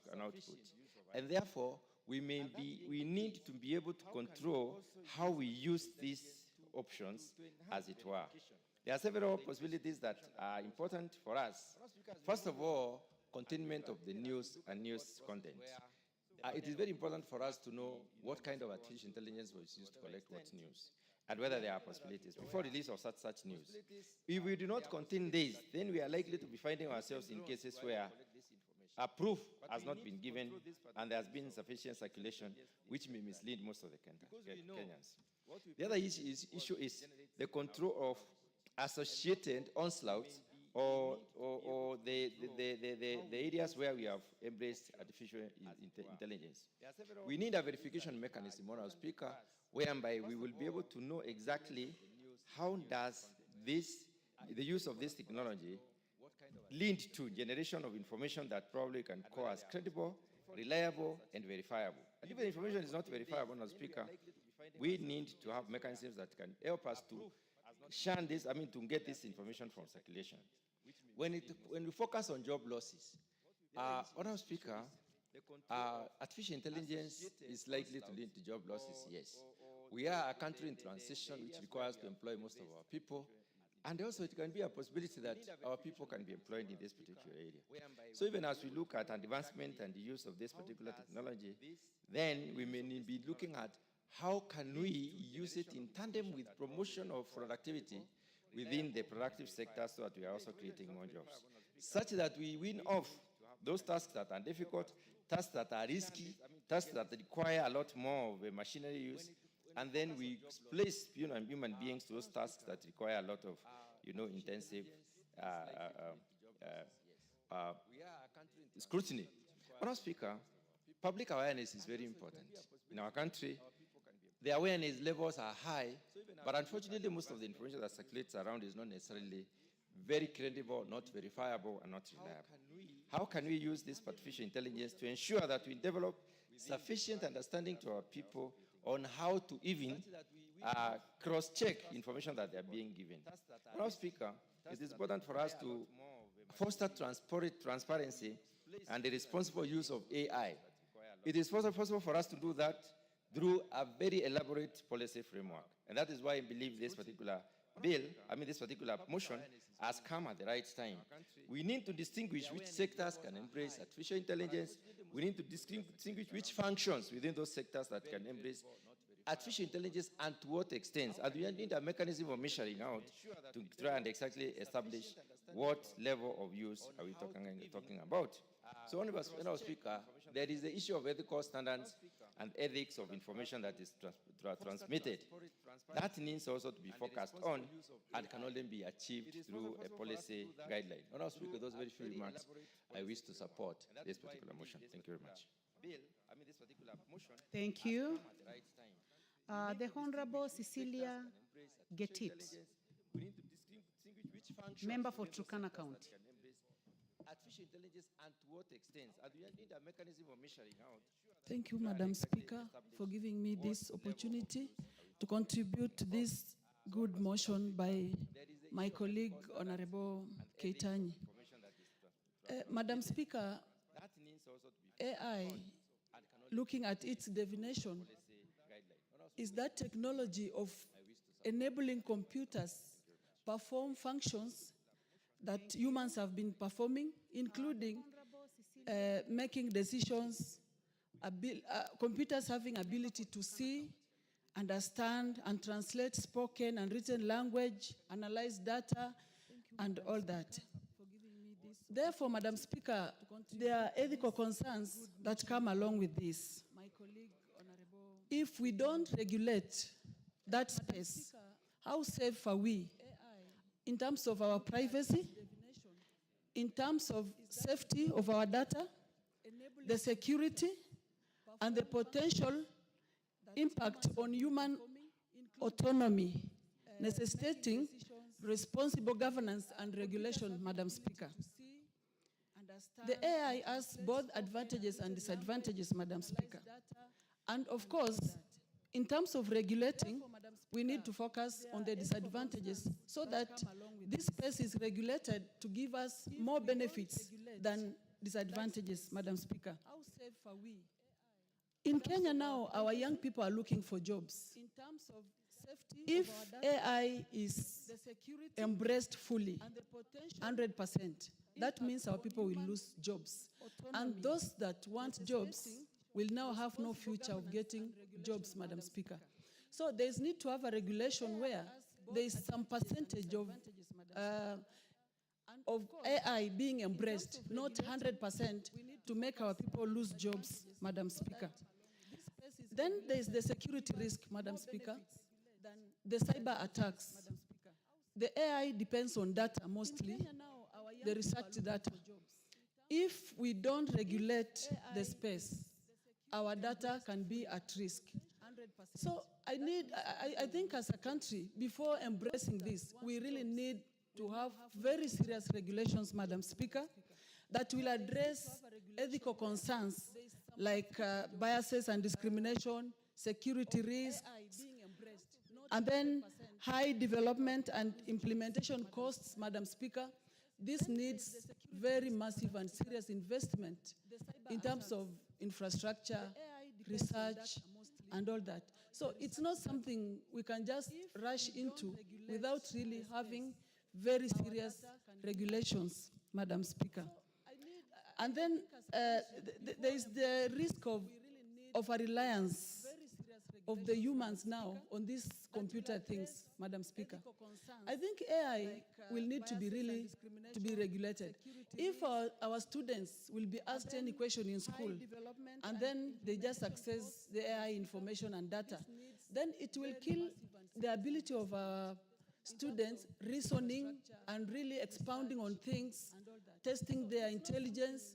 They will now be depending on this AI thing. So the AI information needs to be regulated so that there is some amount of information that you can get in these cyber systems and not everything, Madam Speaker. Because if we just let everything run in the AI perspective, I think as a country, we will have the advantages, but the disadvantages will be enormous, Madam Speaker. So I want to thank Honorable colleague who brought this motion. There's need to regulate this before embracing it. There's need to really dig deeper into its advantages, disadvantages, and then now regulate the disadvantages so that the impact will be positive and not negative, Madam Speaker. Thank you. I submit. And not everything, Madam Speaker. Because if we just let everything run in the AI perspective, The Honorable Joseph Dena, nominated member. Please trace the Honorable Dena from my right. Thank you, Madam Speaker. I stand to support my colleague. I call her Maria Antoinette. First, we have, it is good that we cannot stop an idea whose time has come. AI is here now and it has come and it will not stop. That is the idea when mobile phones came, and now we have seen the revolutionaries of the mobile phones. But I will want to state on three things, three aspects of it. First is education. The other day, I think Friday, we were with the Minister of Information in Mazeras for the innovation. And we could be able to see they're already using AI. By 7 o'clock, by 8 o'clock, somebody had made 10,000. So it is about wealth creation. Number two, it's AI now is on health. They can be able to tell your blood sample, everything about you in terms of using the AI, even without your knowledge. That I tend to support the regulation into this. The advantages are there, the time has come, but yet at the same time, we have to put the regulation to guide us. Third thing is on security, which is key. We can see now in Iran what is happening in Iran and Israel. Somebody you cannot see, somebody you cannot hear, somebody you cannot even have face. There is no plane. And now everybody is going into drone. Security is a key component in any country. If we cannot be able to regularize the AI policy, then we are going to fall into a big problem. So we come to agriculture. Right now, there are drones that are feeding and able to tell the amount of fertilizer, the amount of acreage production, which would determine the food production of a country. And if we look into these things, they are key components of the future of a country. So I tend to support this motion because it is a key component in our life in which we live in. As much as it's good, but we have to be able to create a framework that we can be able to guide the AI in this country. So, Madam Speaker, I tend to support the motion, and I thank my colleague for bringing it up. Thank you. Thank you. The Honorable Joseph Cherorot, member for Kipkelion East. Thank you, Mr. Speaker, for giving me this time in order to support the motion brought by the Member of Parliament from Alai, Marianne. Madam Speaker, this motion actually has, I can say that it has even delayed because of whatever is going on around our country. I want to say that the other day we were talking of analog and even digital. When the computer came in space, Madam Speaker, we know what has gone through and a lot have taken place in this country. I want to say that regulating or giving out the framework on how to regulate the use of AI, Madam Speaker, is going actually to help us a lot. I know this is an area which has been embraced by our Kenyan youth and mostly all Kenyans. In our homes, Madam Speaker, even in our bedrooms, we have mobile phones. And in most cases, you find out that even some of our youth, or most of them, are aware of what is going on around the world. So having regulating it, Madam Speaker, will help us actually to guide, even though I know the world actually has become a global village, Madam Speaker. And what is going on, we've seen about content creation and a lot of things, which means that AI has taken a transformative shift in this country. Madam Speaker, if we want actually even our ministries to proceed and even to progress, AI actually is the only way that can be embraced.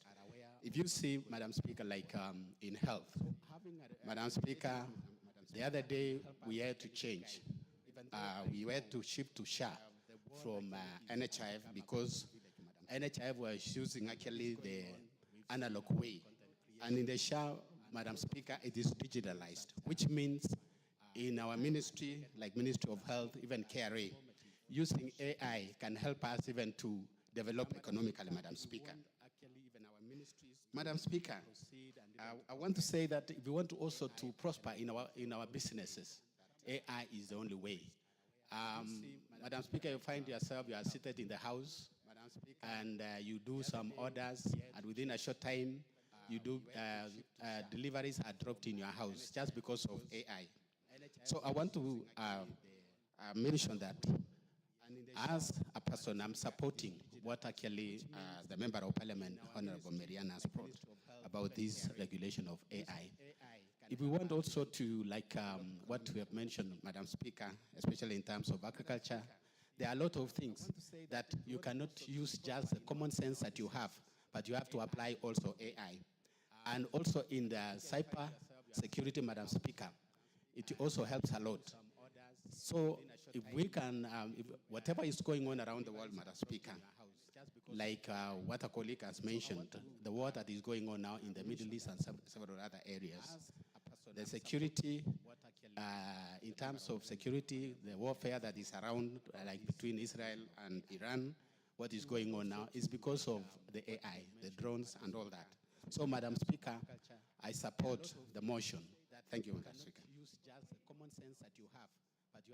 Thank you. The Honorable Patrick Ntwiga, member for Chuka Igamba Ng'ombe. Thank you, Madam Chair. Madam Chair, from the onset, I stand to support this Ebola business. And I would wish to say the following one, Madam Speaker. When we discuss AI, we are not discussing Kenya as excluded from the rest of the world.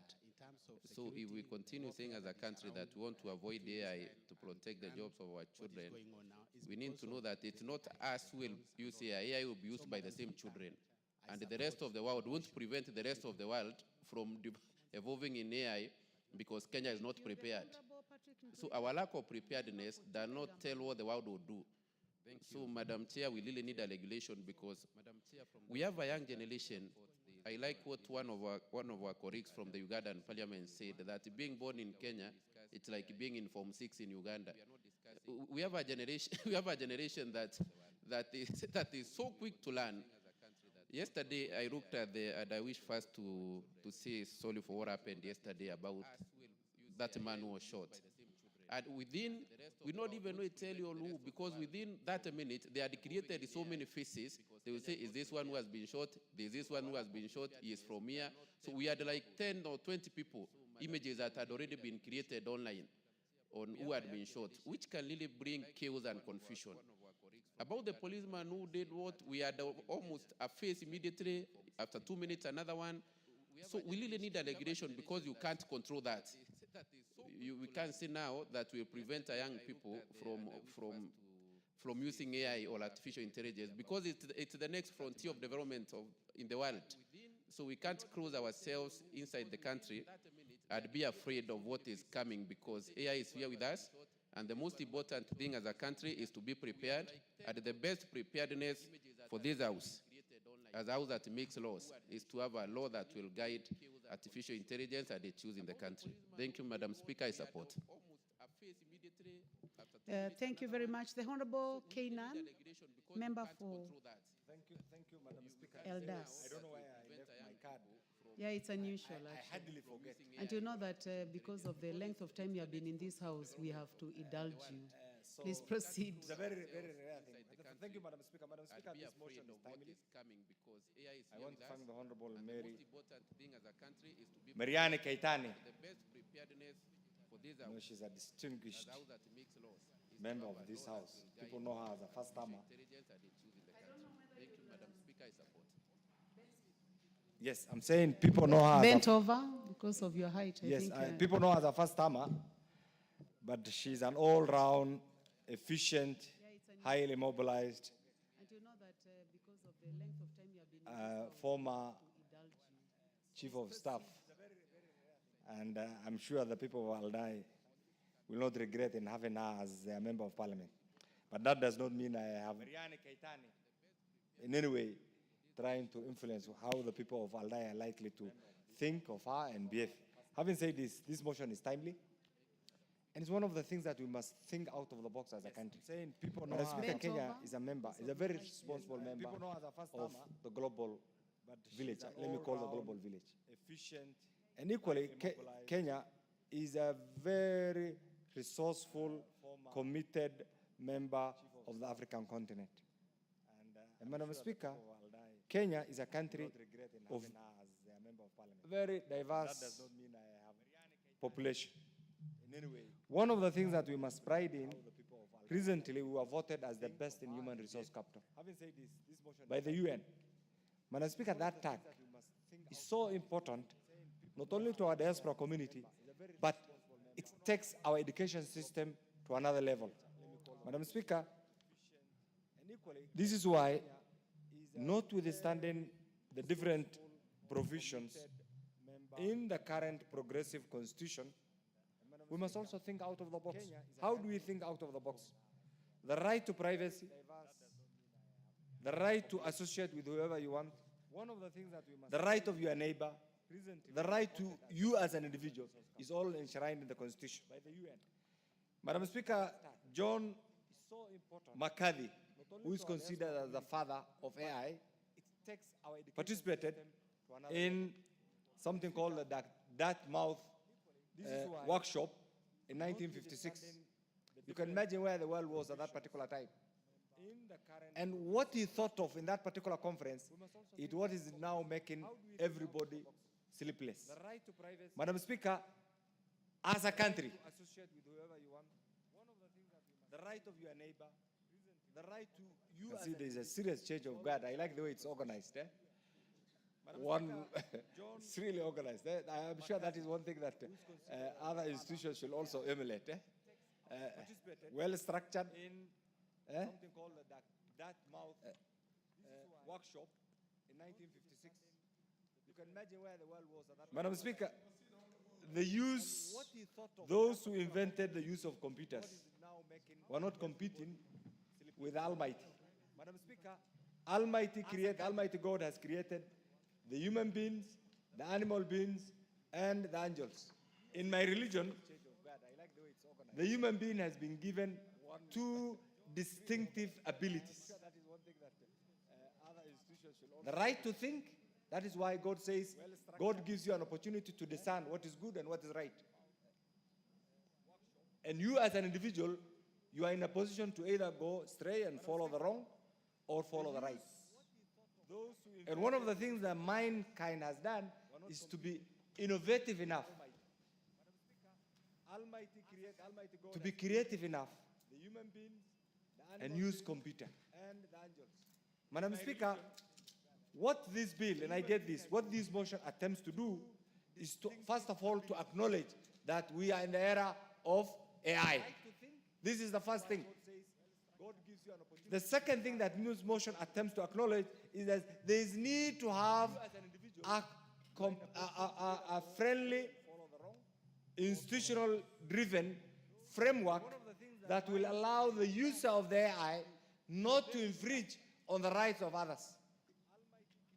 And this is why all of us are believers in our constitution. We accept that we have a constitution. And that is our supreme law in the Republic of Kenya. Within that constitution, people are allowed the right to belong to the religion of your choice, the right to associate with whoever you want, as long as you don't infringe the rights of the other person. So what this motion is trying to do is, first of all, to create public awareness. Are Kenyans aware of the AI presence in their midst? Are Kenyans aware of the use, both the advantages and the disadvantages of AI? Mr. Speaker, in the current modern day Kenya, Mr. Speaker, the use of AI has greatly, the unregulated use, let me say this, of AI has greatly caused public disturbances, Mr. Speaker, serious security challenges, and Mr. Speaker, to some extent, the use, both the advantages and the disadvantages of AI, an infringement on our sovereign rights as a citizen and as a country, Mr. Speaker. Mr. Speaker, while we accept that AI must foster an efficient, effective use of computers instead of manual application by mind, we must also be prepared as a country that certain shortcuts in the use of AI and what we have seen recently can greatly endanger the lives and properties of the people of Kenya. And Mr. Speaker, therefore, the different types of AIs, one can be reactive, one can use a limited memory of the computer, another one can also apply the theory of mind and play with the mindset of different people.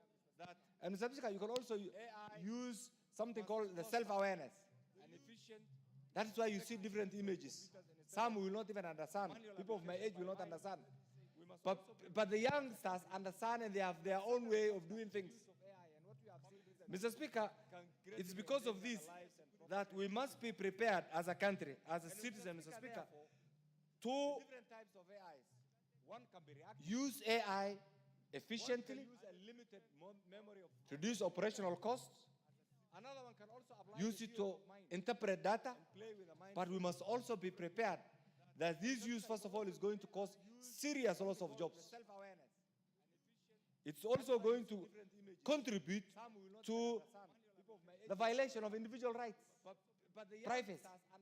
And you have seen it all being applied. Look at the headlines.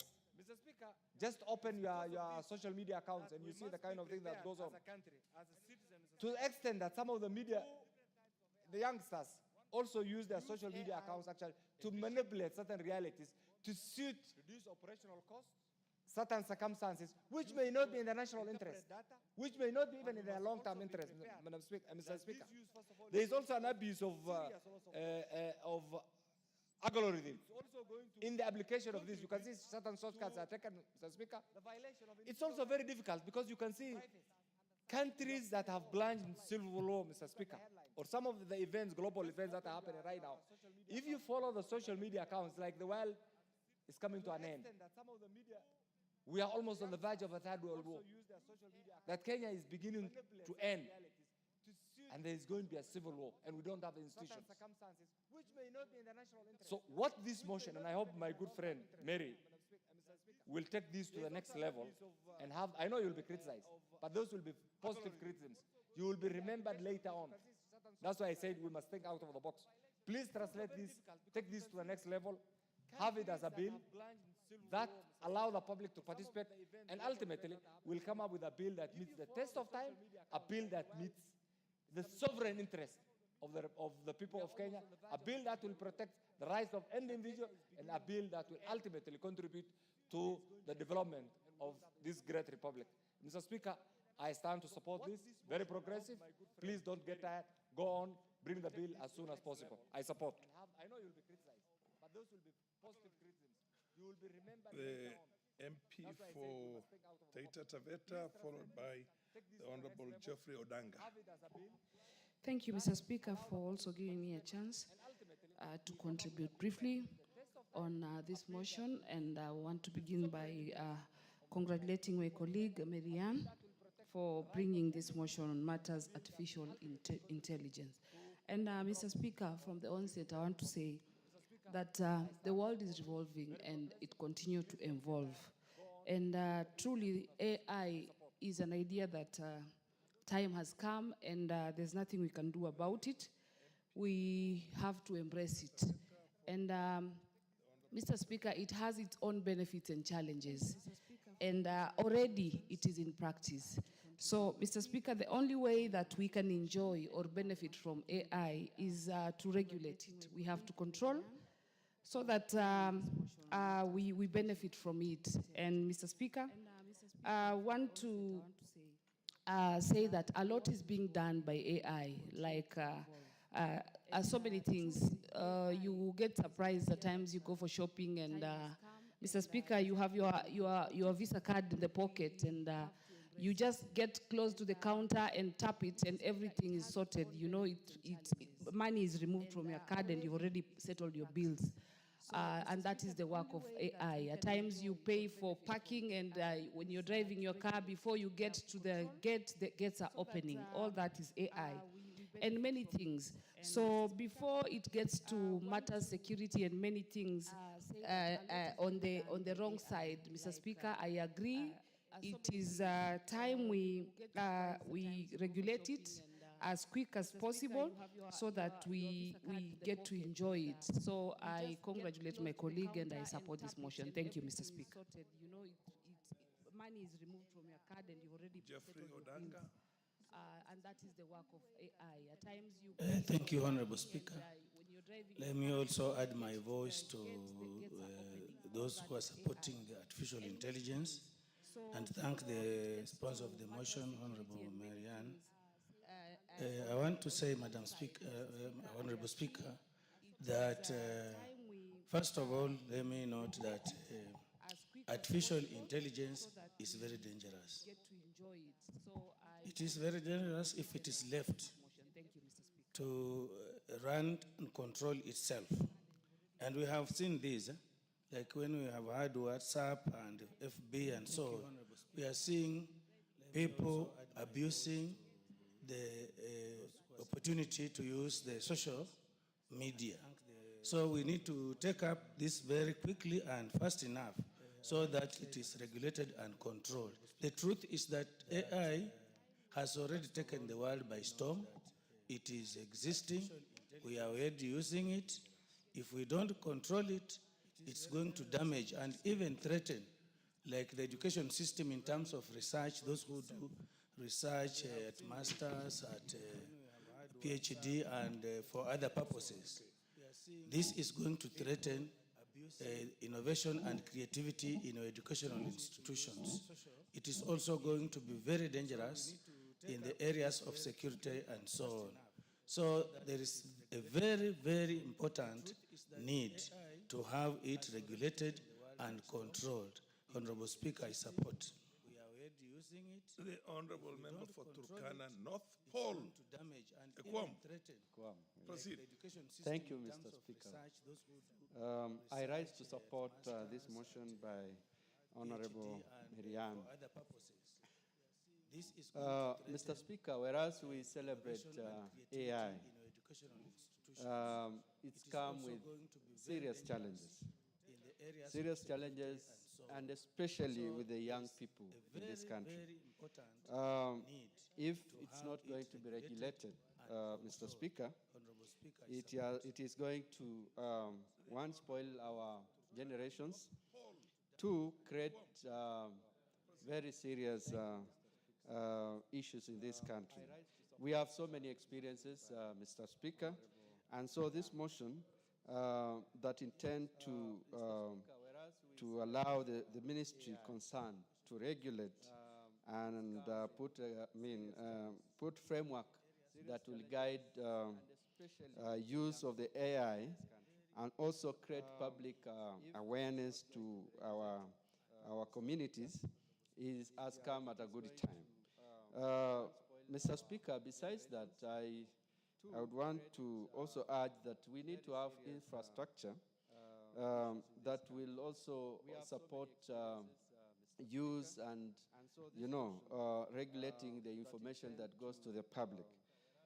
We also need to benchmark with many other countries, especially in the West, that have had this AI for a long time, so that, as we celebrate the benefits of AI, we also have it used well.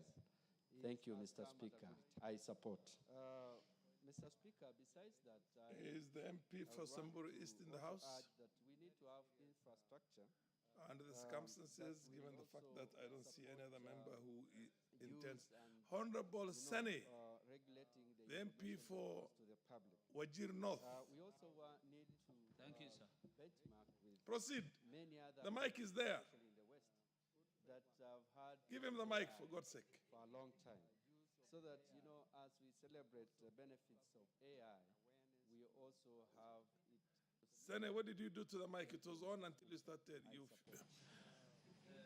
You messed. Go to another one. Go to another one. Where else? Where can you get a mic? Oh, yes. Fair enough. No, come right in front there. Yes.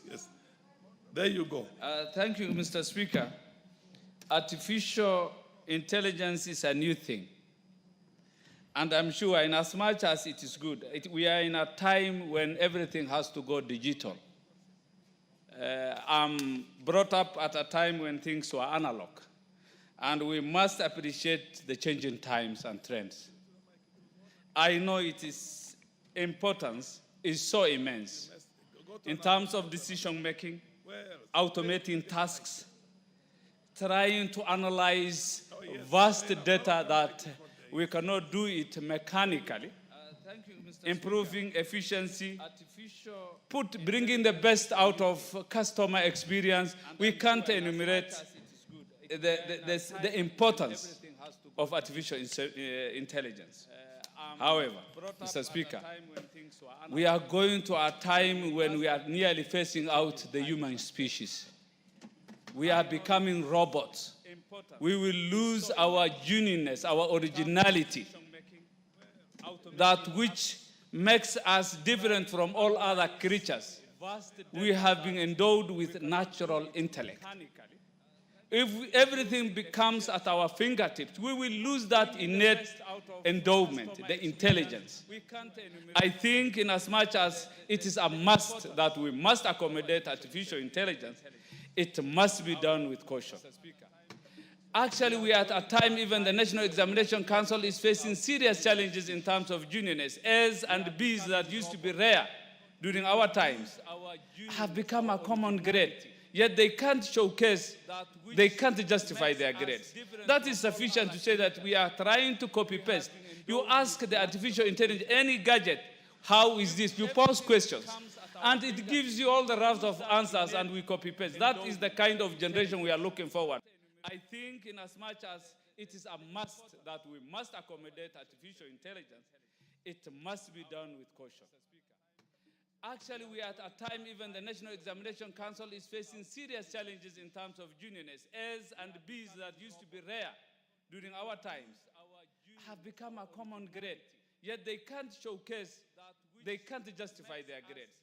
That is sufficient to say that we are trying to copy-paste. You ask the artificial intelligence, any gadget, how is this? You pose questions. And it gives you all the raft of answers and we copy-paste. That is the kind of generation we are looking forward. I think in as much as it is a must that we must accommodate artificial intelligence, it must be done with caution. Actually, we are at a time even the National Examination Council is facing serious challenges in terms of juniorness. A's and B's that used to be rare during our times have become a common grade.